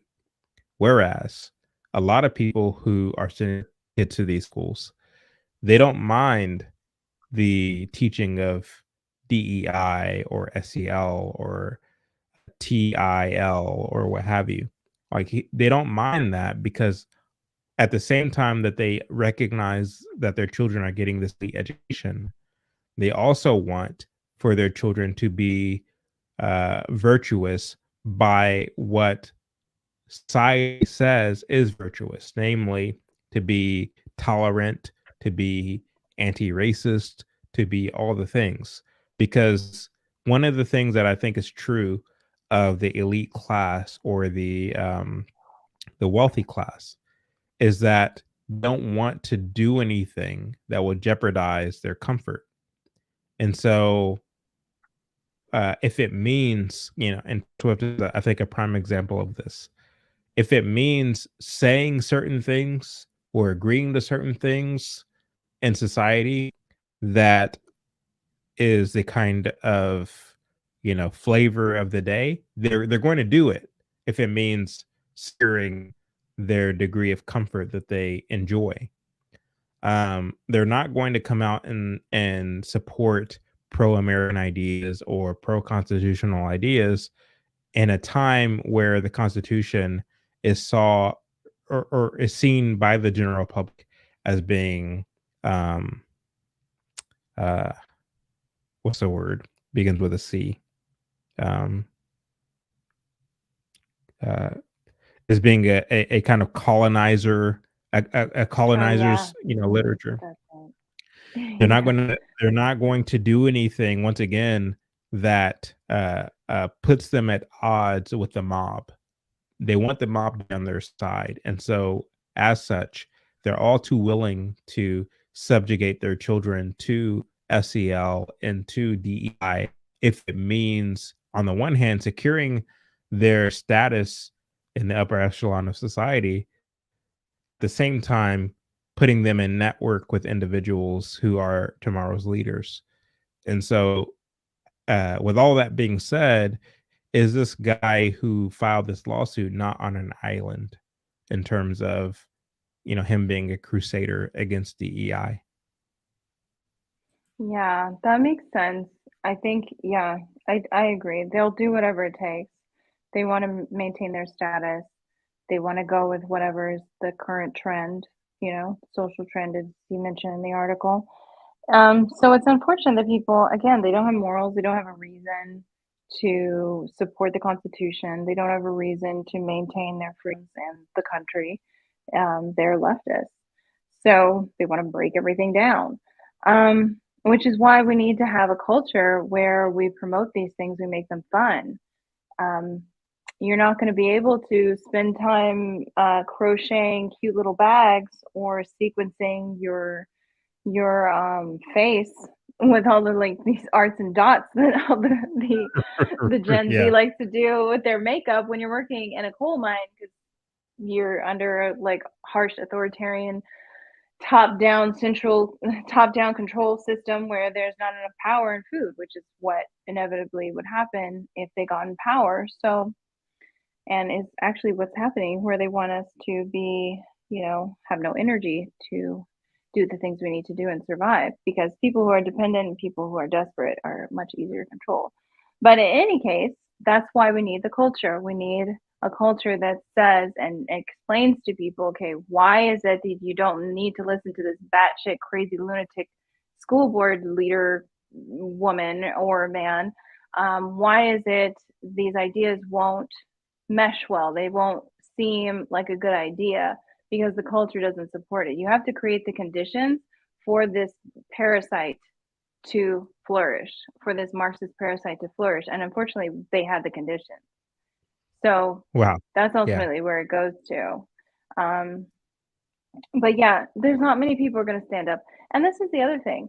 We don't need to worry. It's never going to be a majority of people who stand up. Most people, unfortunately, have been genetically conditioned, like through, I'm going to use evolution, but through societies and the evolution of our societies and the way we've lived, feudalism and all these different modes that we've lived under, to be servants, to not think, to not want to do this. So it's going to be a single guy like this one, a single man. It's going to be a couple people online. It's going to be, someone like yourself who's going to take the lead and set the tone.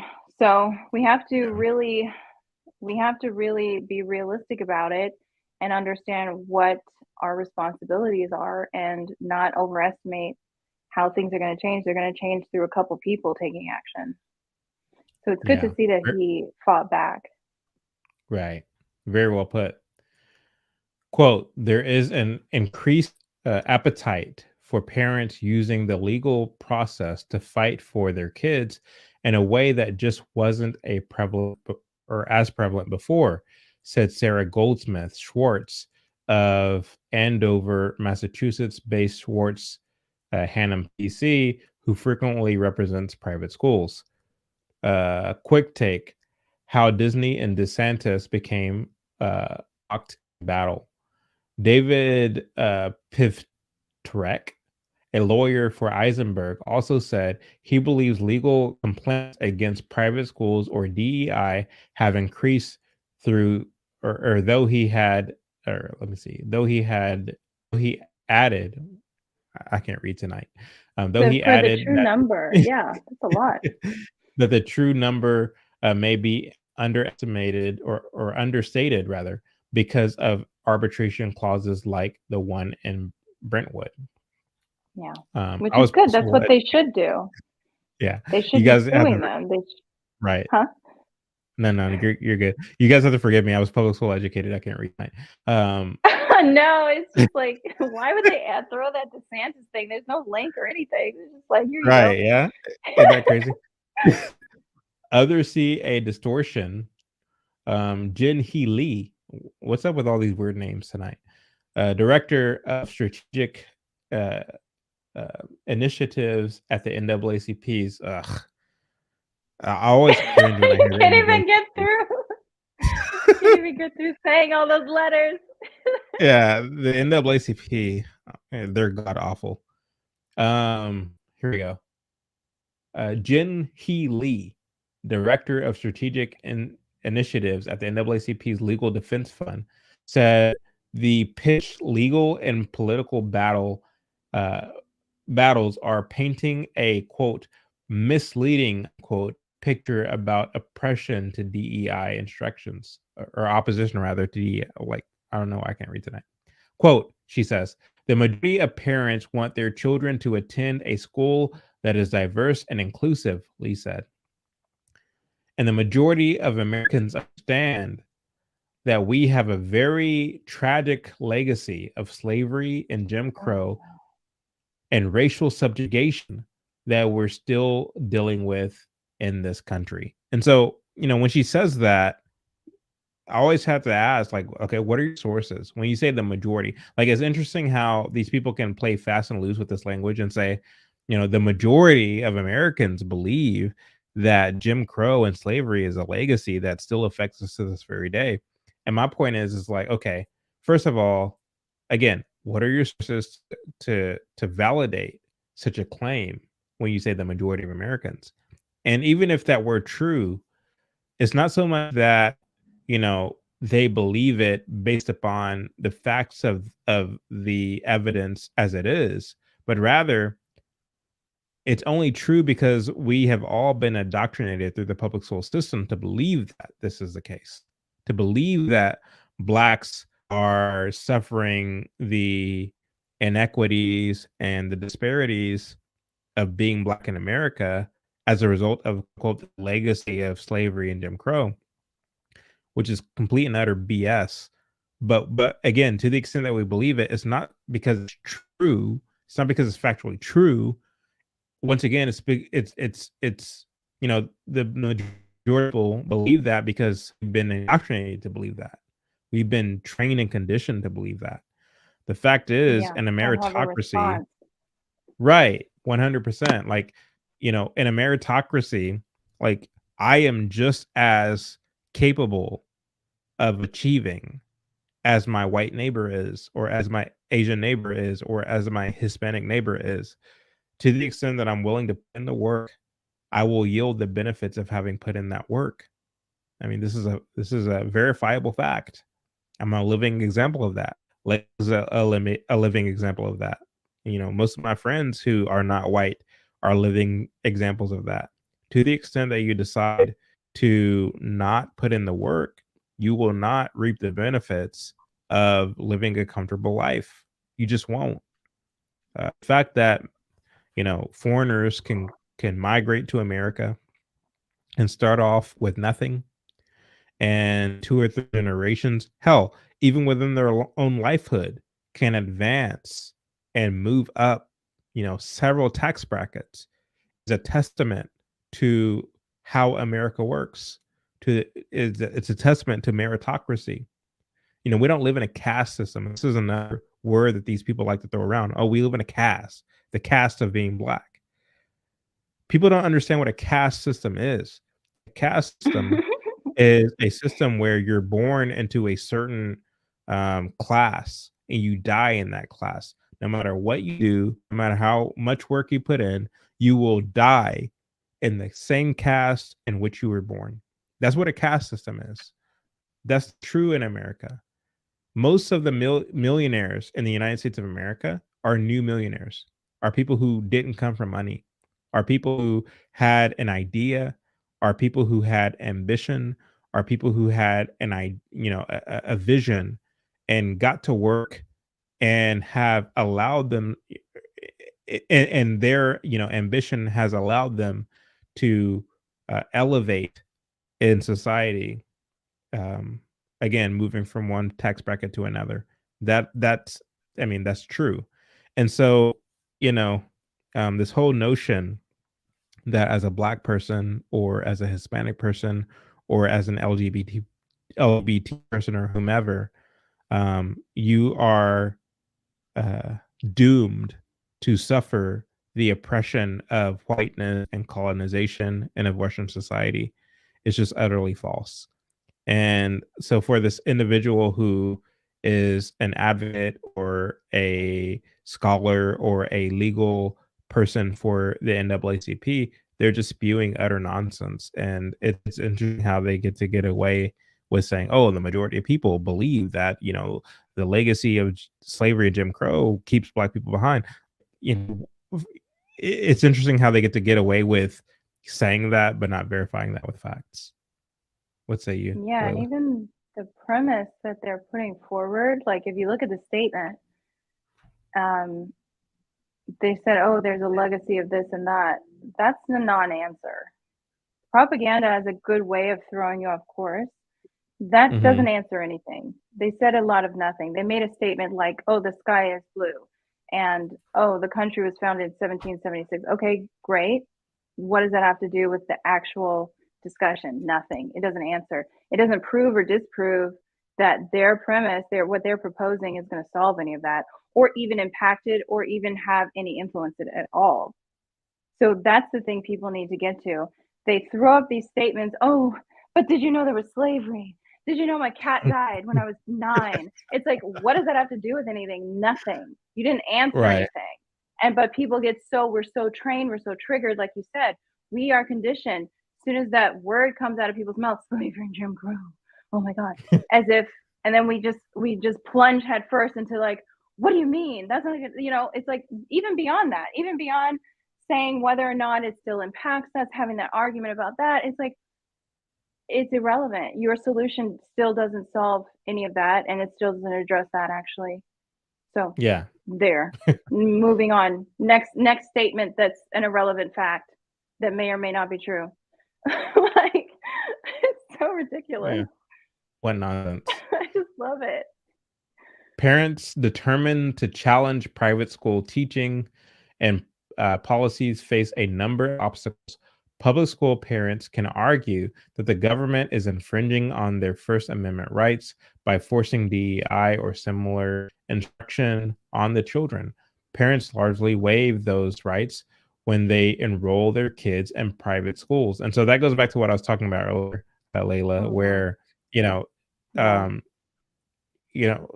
so for speaking for myself at least, I'm a huge proponent of the private sector, a huge proponent of the idea that, to the extent that we have issues in society, those issues can be resolved in the private sector.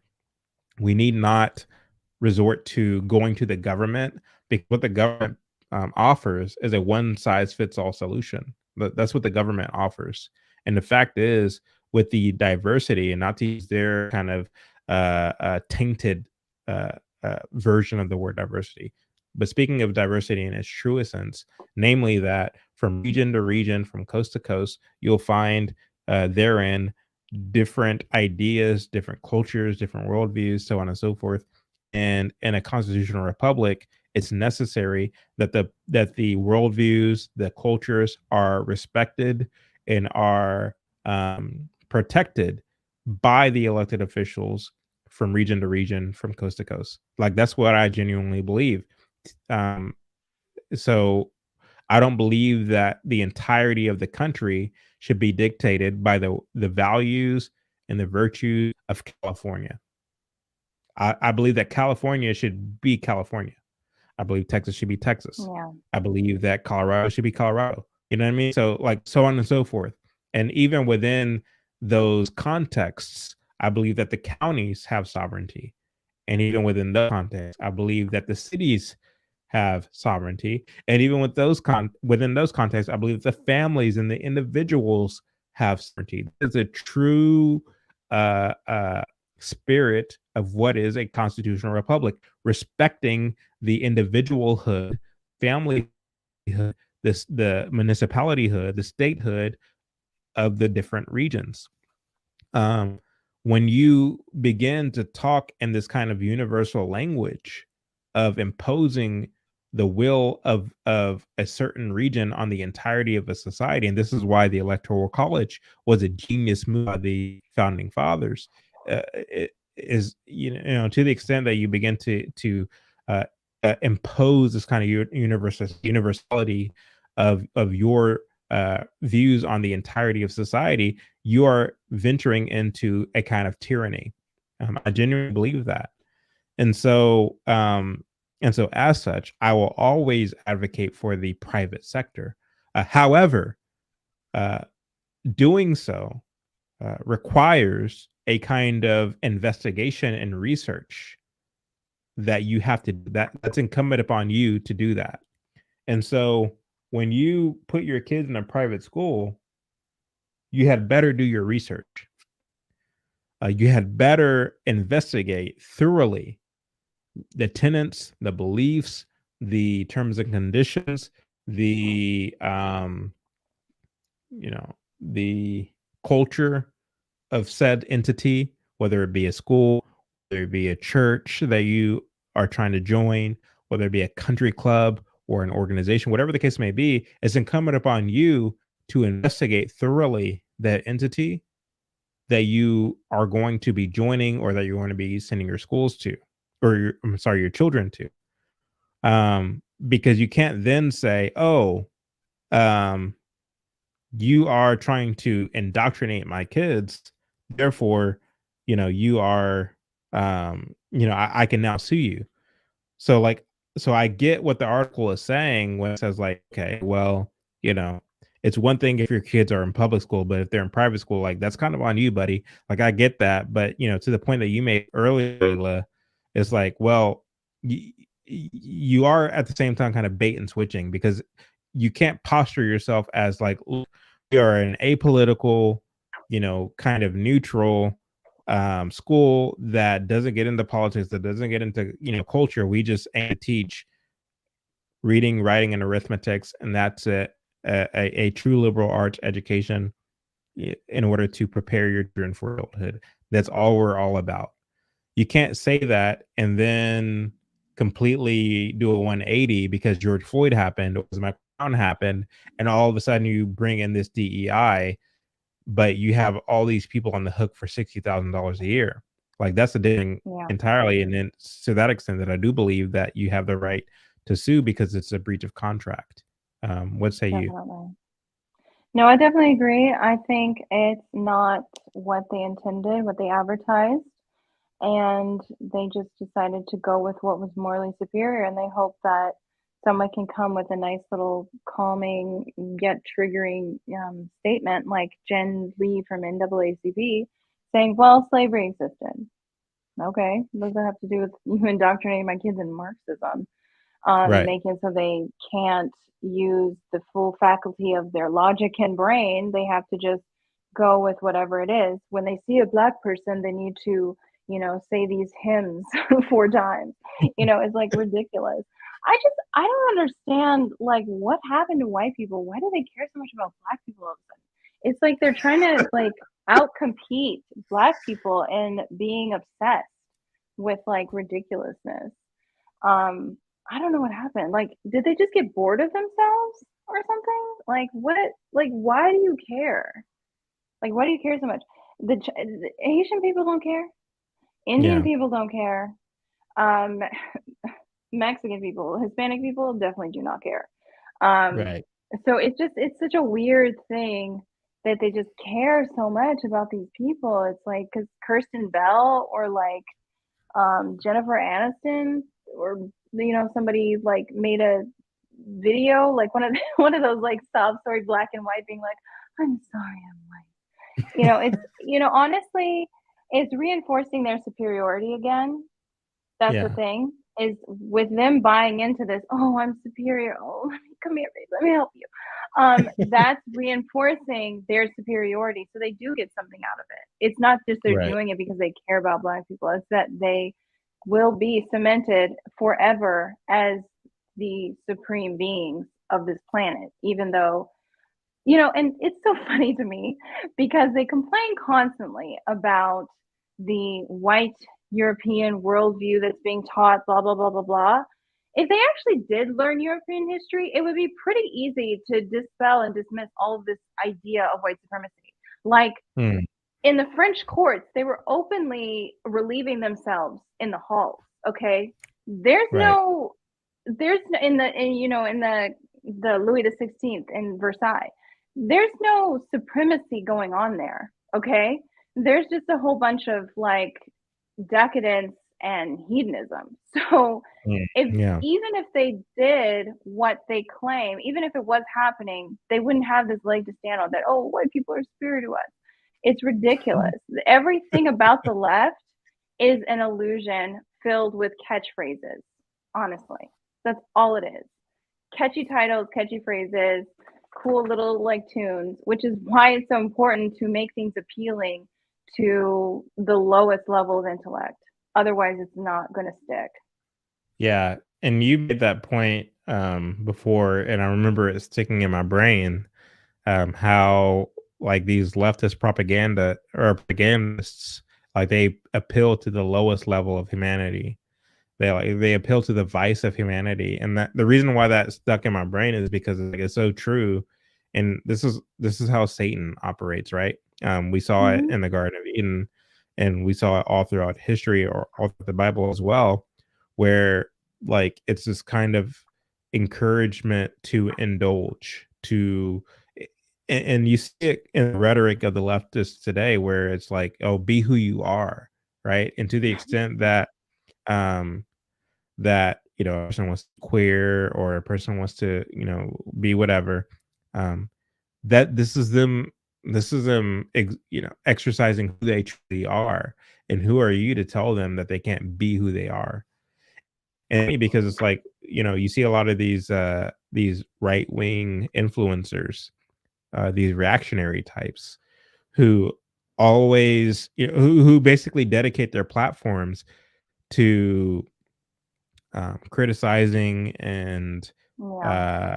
uh, basically being shocked by LGBT stuff and culture, whether it be the drag queen story hour, whether it be whatever the case may be, and all of their videos are, can you believe that the gays did this and the LGBT did that?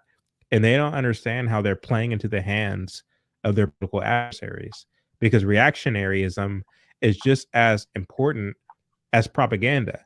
Because if you're telling a young child, a teenager, be who you are, because right wingers don't want you to be who you are, they want to suppress you, they want to oppress you.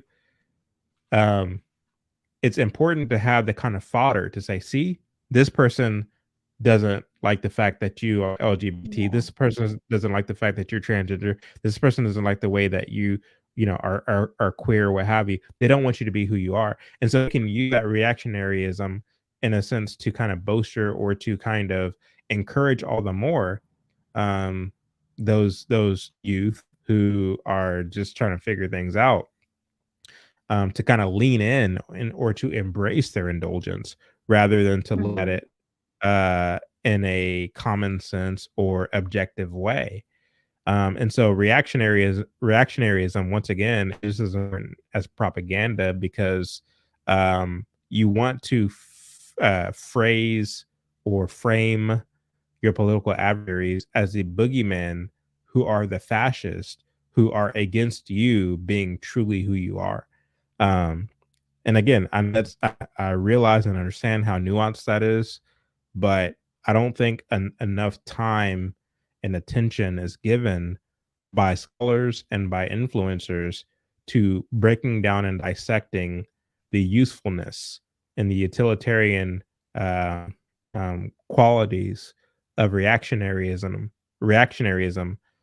in the quest to uh, Marxism in the West, in the Lord in the world at large.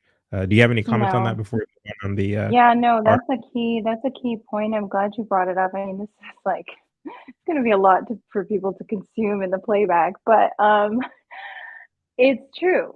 The reactionaryism, when you react to something, you reinforce it. You give it more energy, you give it more attention, you give it more focus, you make it even more valid.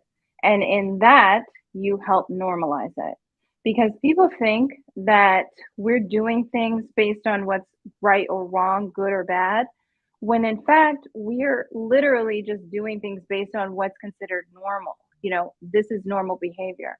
There's a book in one of the case studies around influential communication. If you're trying to persuade college students to not drink so much to the point where they drive drunk and are, you know, have lots of negative outcomes based on that, you don't talk about, oh, 1 in 5 students are going to get in a car crash through drinking, or 1 in 5 students is going to, or the majority of students are drinking too much, or anything like that. That may seem like the logical thing to alert people to this problem, but in fact, it's just reinforcing and normalizing it. If you actually Hmm. want to dissuade people from doing something, you say, oh, students now are adopting more like safer habits around drinking, and then list out all of the new behaviors that you want people to follow in the different protocols. That's how you persuade people to do things. They're not thinking about what's good or bad or what's right and wrong. They're not using all of these higher level thinking processes. Mhm. They are simply doing what's normal. And you can see it Right. in every aspect of our life, because how much of this is ridiculous? Like, honestly, Mm. it doesn't make sense. It's stupid that we have to go through all these like weird procedures, you know? But we're Yeah. doing it because that's what's normal and that's what we're supposed to do. Yeah, great point. So let's see here. Boom. All right.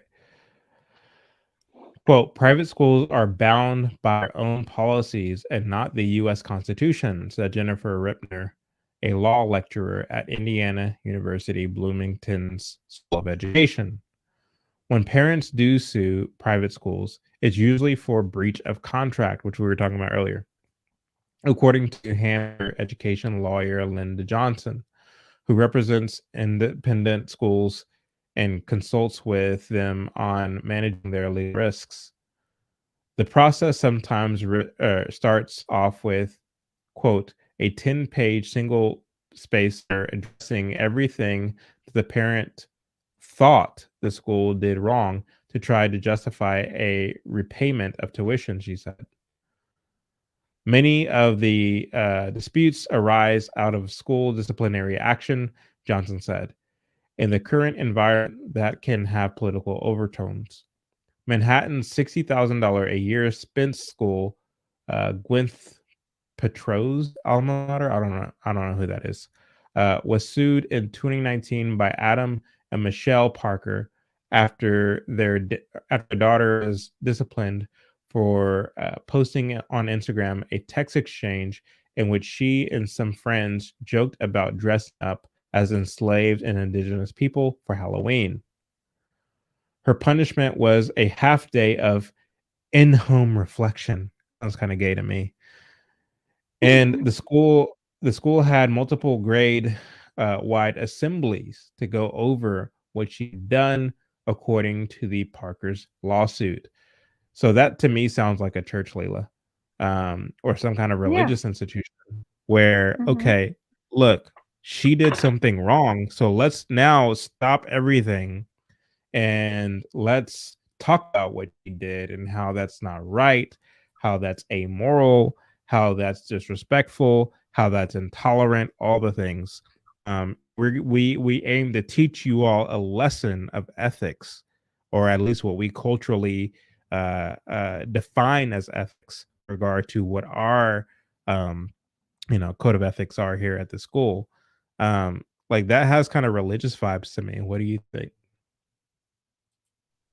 Oh, yeah, it's part of their process of indoctrination. You need to, I mean, the greatest threat to people is loss of community and that connection being ostracized because, we couldn't survive as people without our community, without acknowledgement and acceptance and approval, because most of us aren't leaders. We're not going to stand on our own about things. So it's really sad. It's the same tactics. It's the same stuff over and over and over again.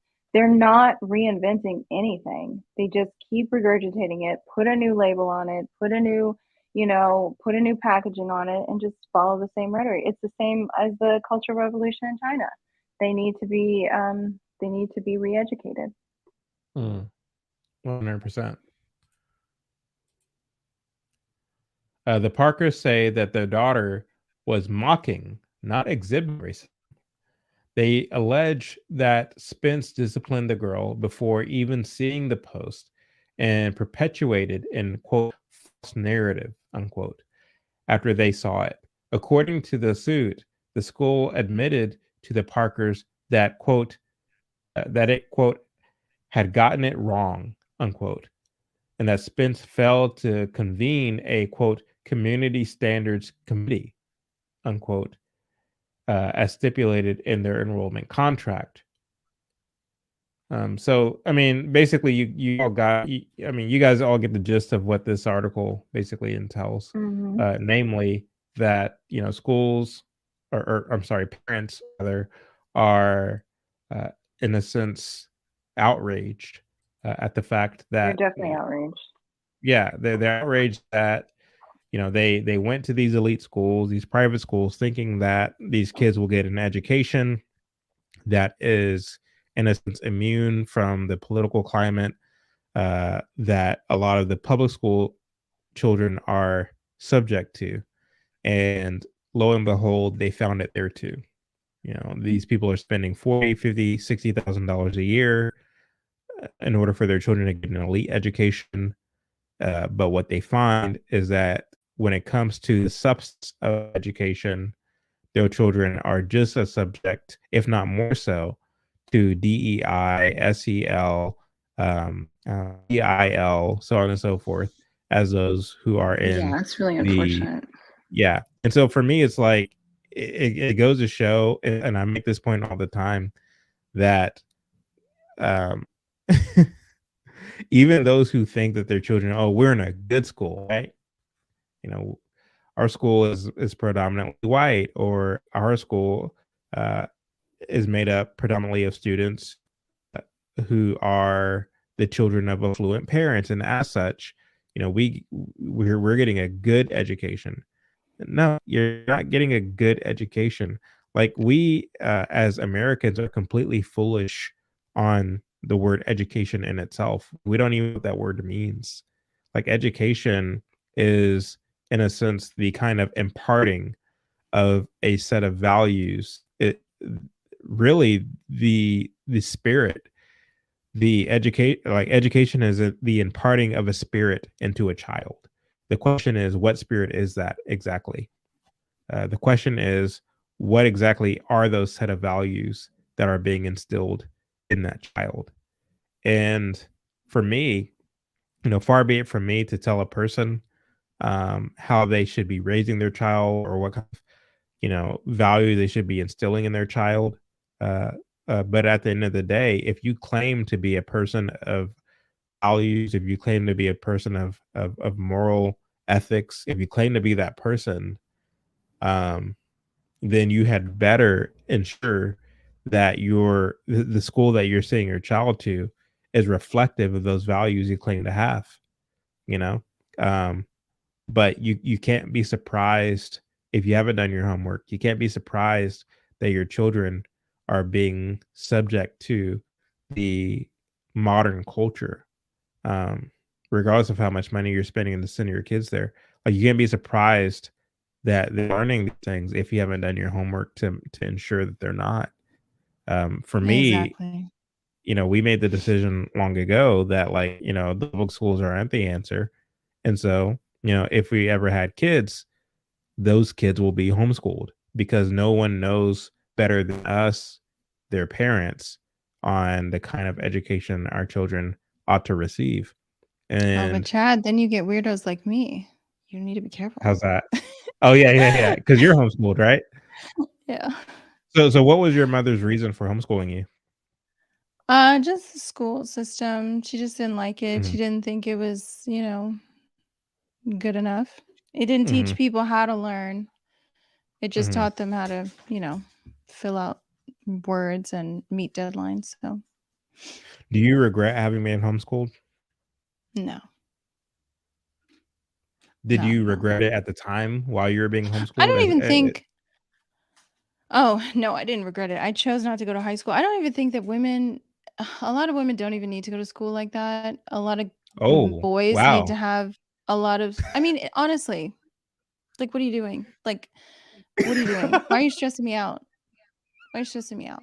Like, it's a waste of time. And this is not Yeah. that they don't need to go to education. It's like, if you think about it, you have to get dressed, you have to get up, you have to like, it's like a almost a military service.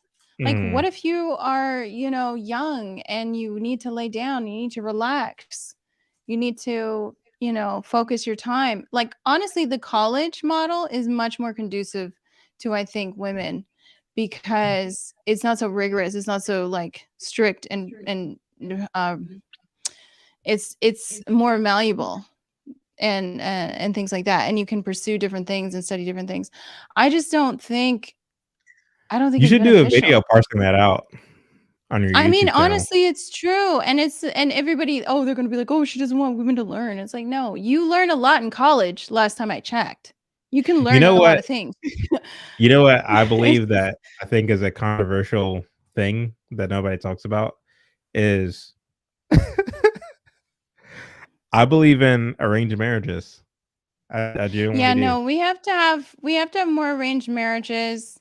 We Uh-huh. have to have more time for women to devote their time to getting married because it's honestly a full-time job. Like, Mhm. as much as Red Pill talks about it, literally, if you are a woman and you're trying to find a husband and you don't have someone who can like introduce you and do all these things, it's a full-time job to devote your time to that. So it's just like a lot of these things are like, what are they learning?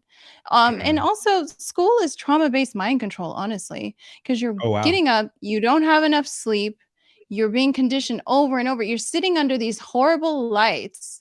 Like the lighting alone, I would be like, I can't do this. can Yeah. we get some can we get some sconces, like chandeliers, something? Like, I see And the thing is, like, tapestries. these teachers, these educators, and God love them, but many of them are just completely incompetent. you know? Oh They have God. no business educating children at all, you know? The And type the of thing is women who typically become teachers are not classy. Mhm. They're not the type of women you want to bring home. Yeah. Yeah. They're the No, enraged because like, feminist liberals. I have 2 boys and 2 girls, and, like, we'll talk to my daughters, specifically about, when they get older. Like, I don't ask them, questions like, "Oh, what kinda guy are you gonna marry?" and all these things like that. Like, I speak as though it's a matter of fact that you will be a homemaker. You will be someone who is a helpmate to your husband. You will, nurture and guide, lead your children. You will be an example for younger women, and to the extent that another woman tries to make fun of you for being a homemaker or not being a career woman or what have you, like they're just jealous of you and all these things. So like I use that kind of language and, Yeah, that's important. and I can see them like eating that all up, and they Like, are what looking are forward most to it. women doing? Like, what are people doing with all of this time they spend in school to become like HR people? To like send emails? Like, what are they But doing? They're not HR doing loves black anything. women. Yes, HR they're loves black women not 'cause they're not doing anything. They're not constructive. Yeah. Like, you can be a mom and you can have a Mhm. business. Right. Lots of moms Yeah. do it, Yeah, especially that's with true. technology. Like, That's especially with true. technology, like, honestly, being a mom and having a business is something that women did all the time. Like, they didn't just sit at home and watch TV. They had Yeah. to do things, they had Yeah. to build and create things constantly, like They produce manage the things home and they constantly. manage. Right, yeah, you're 100% right, Like, like, literally you producing clothing, producing things. So the idea Yeah. that that's antithetical to, like, women, like, work, like, being industrious and doing work is, like, the opposite of traditional womanhood is, like, not true at all. It's just now Mhm. that we have the luxury and the technology so that she can produce clothes maybe for, a community. She can produce food and other goods for a community, like, doing all these things. So and women do it naturally. If you look at social media, what do? They make lip gloss businesses, okay? They make shea Mhm. butters. Like, that's what they do. So it's just the natural evolution. So Mhm. it's not rocking the boat. It's normal. You're not going to just sit there and watch Dr. Phil all day. That's not being that's Right, and eat not a bonbons. state.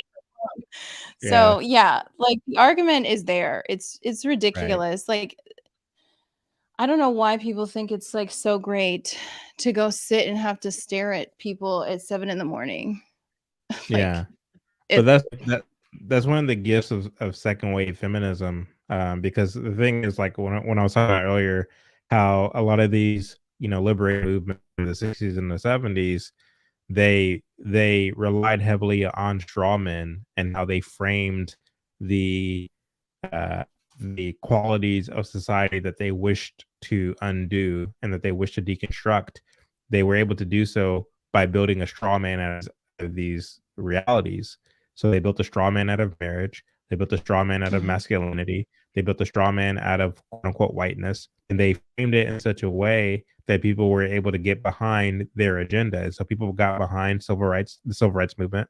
People got behind sexual feminism. People got behind the hippie movement and the free love movement and the anti-war movement and all these things.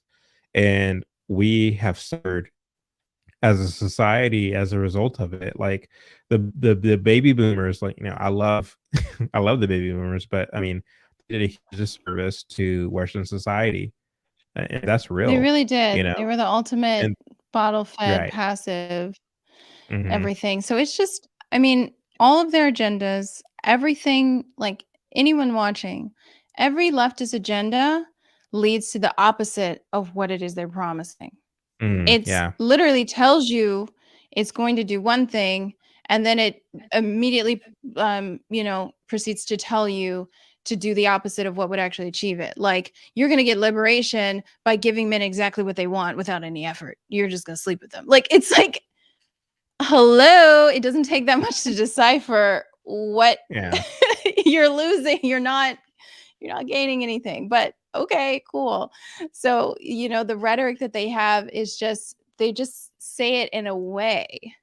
The way they say it just seems like a good idea, Yeah. So I love No, it. but I it love goes the back to what left. you were saying earlier, is like they appeal to the lowest aspects of humanity, Yeah. and And in that and part of the brain, they're not mhm, thinking, they're not processing things.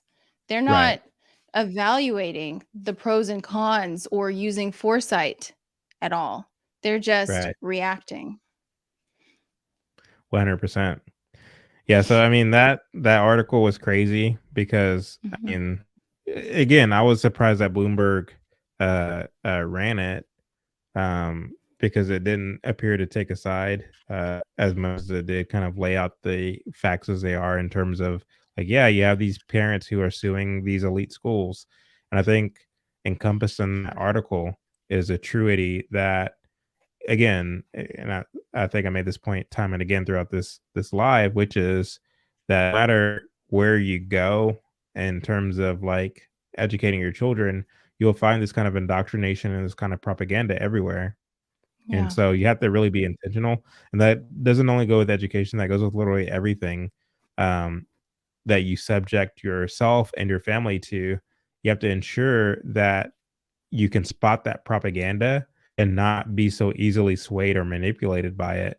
And I think, like, it's interesting because, like, those of us who claim to be, pro free market enterprise and pro, ambition and becoming wealthy and becoming successful, one of the things that I think we negate or sleep on is the fact that some of the most uh loyal activists or participants in wokeism are those who are in that class of people, the wealthy and the upper echelon of people, because Yeah. they have a vested interest in seeing to it that their level of comfort is maintained, and they're not going to do anything that jeopardizes or what they perceive to jeopardize their income.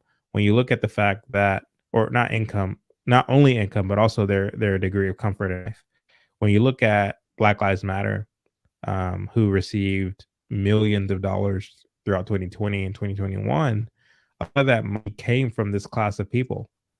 And the reason they did it is because they saw it as a virtuous move. They saw it as, quote unquote, doing their part.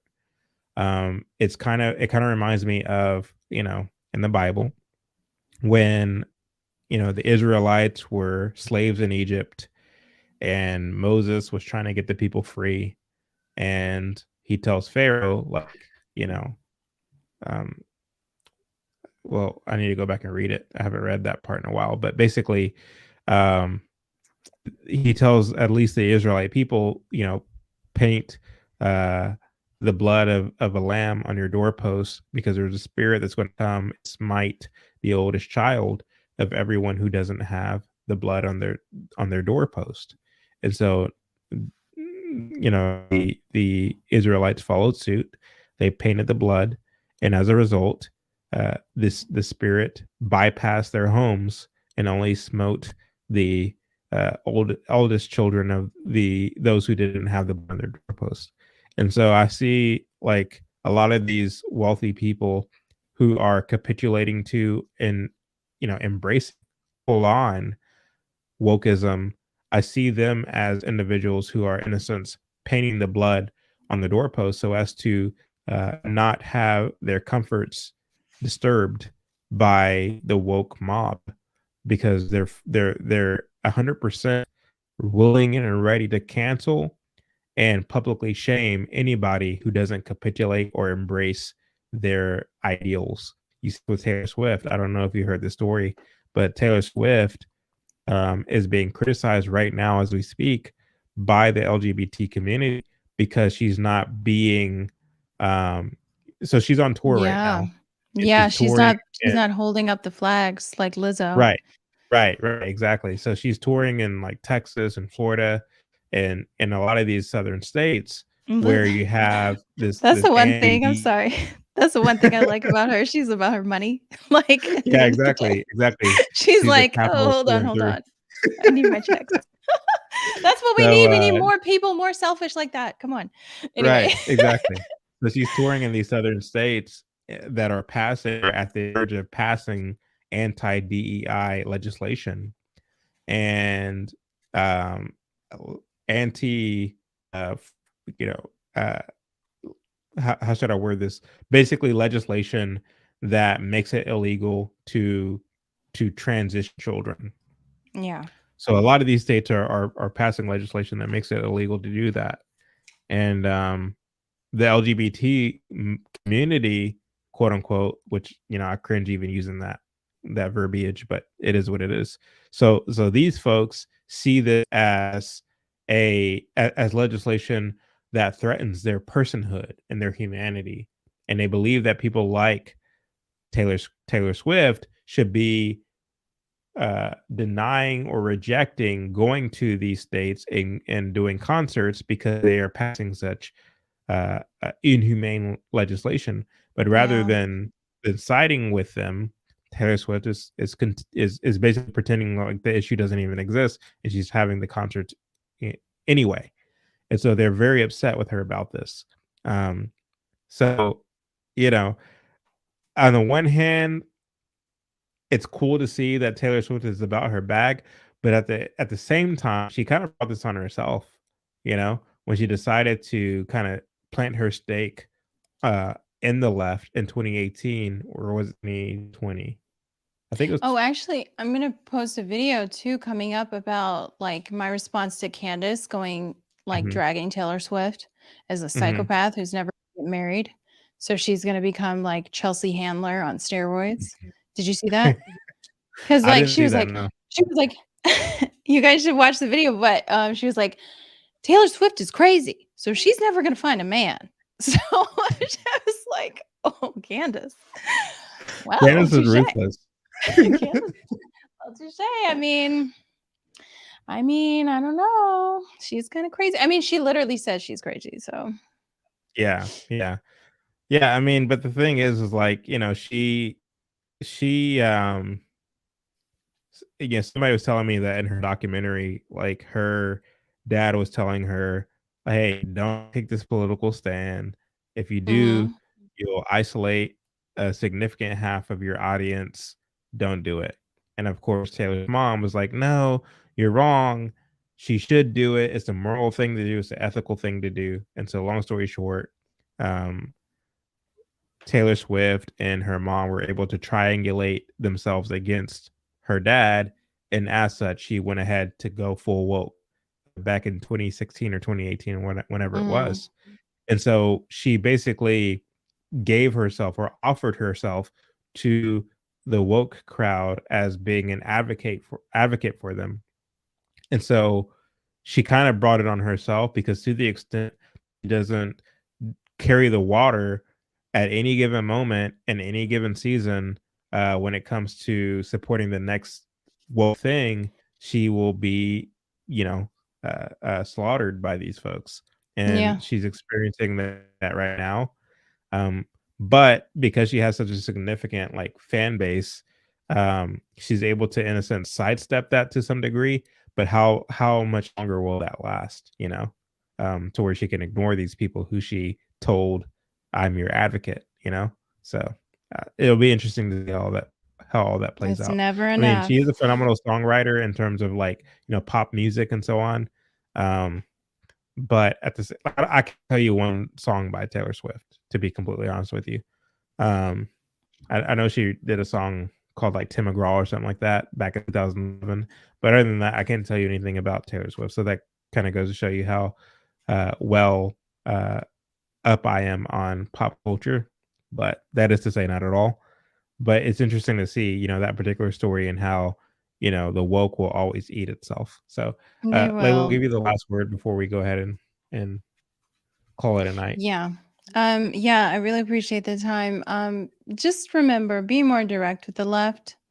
Don't let them control you and sway you and move the conversation and move the goalpost and say all these words that seem to have substantive value when it doesn't really have any at all. You have to be direct with them and call them out.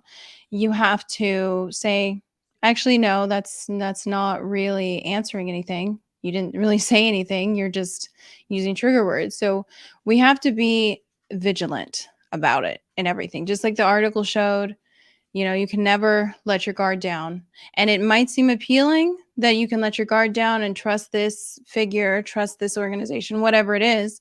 But to be a free citizen, you need to be responsible for your freedom.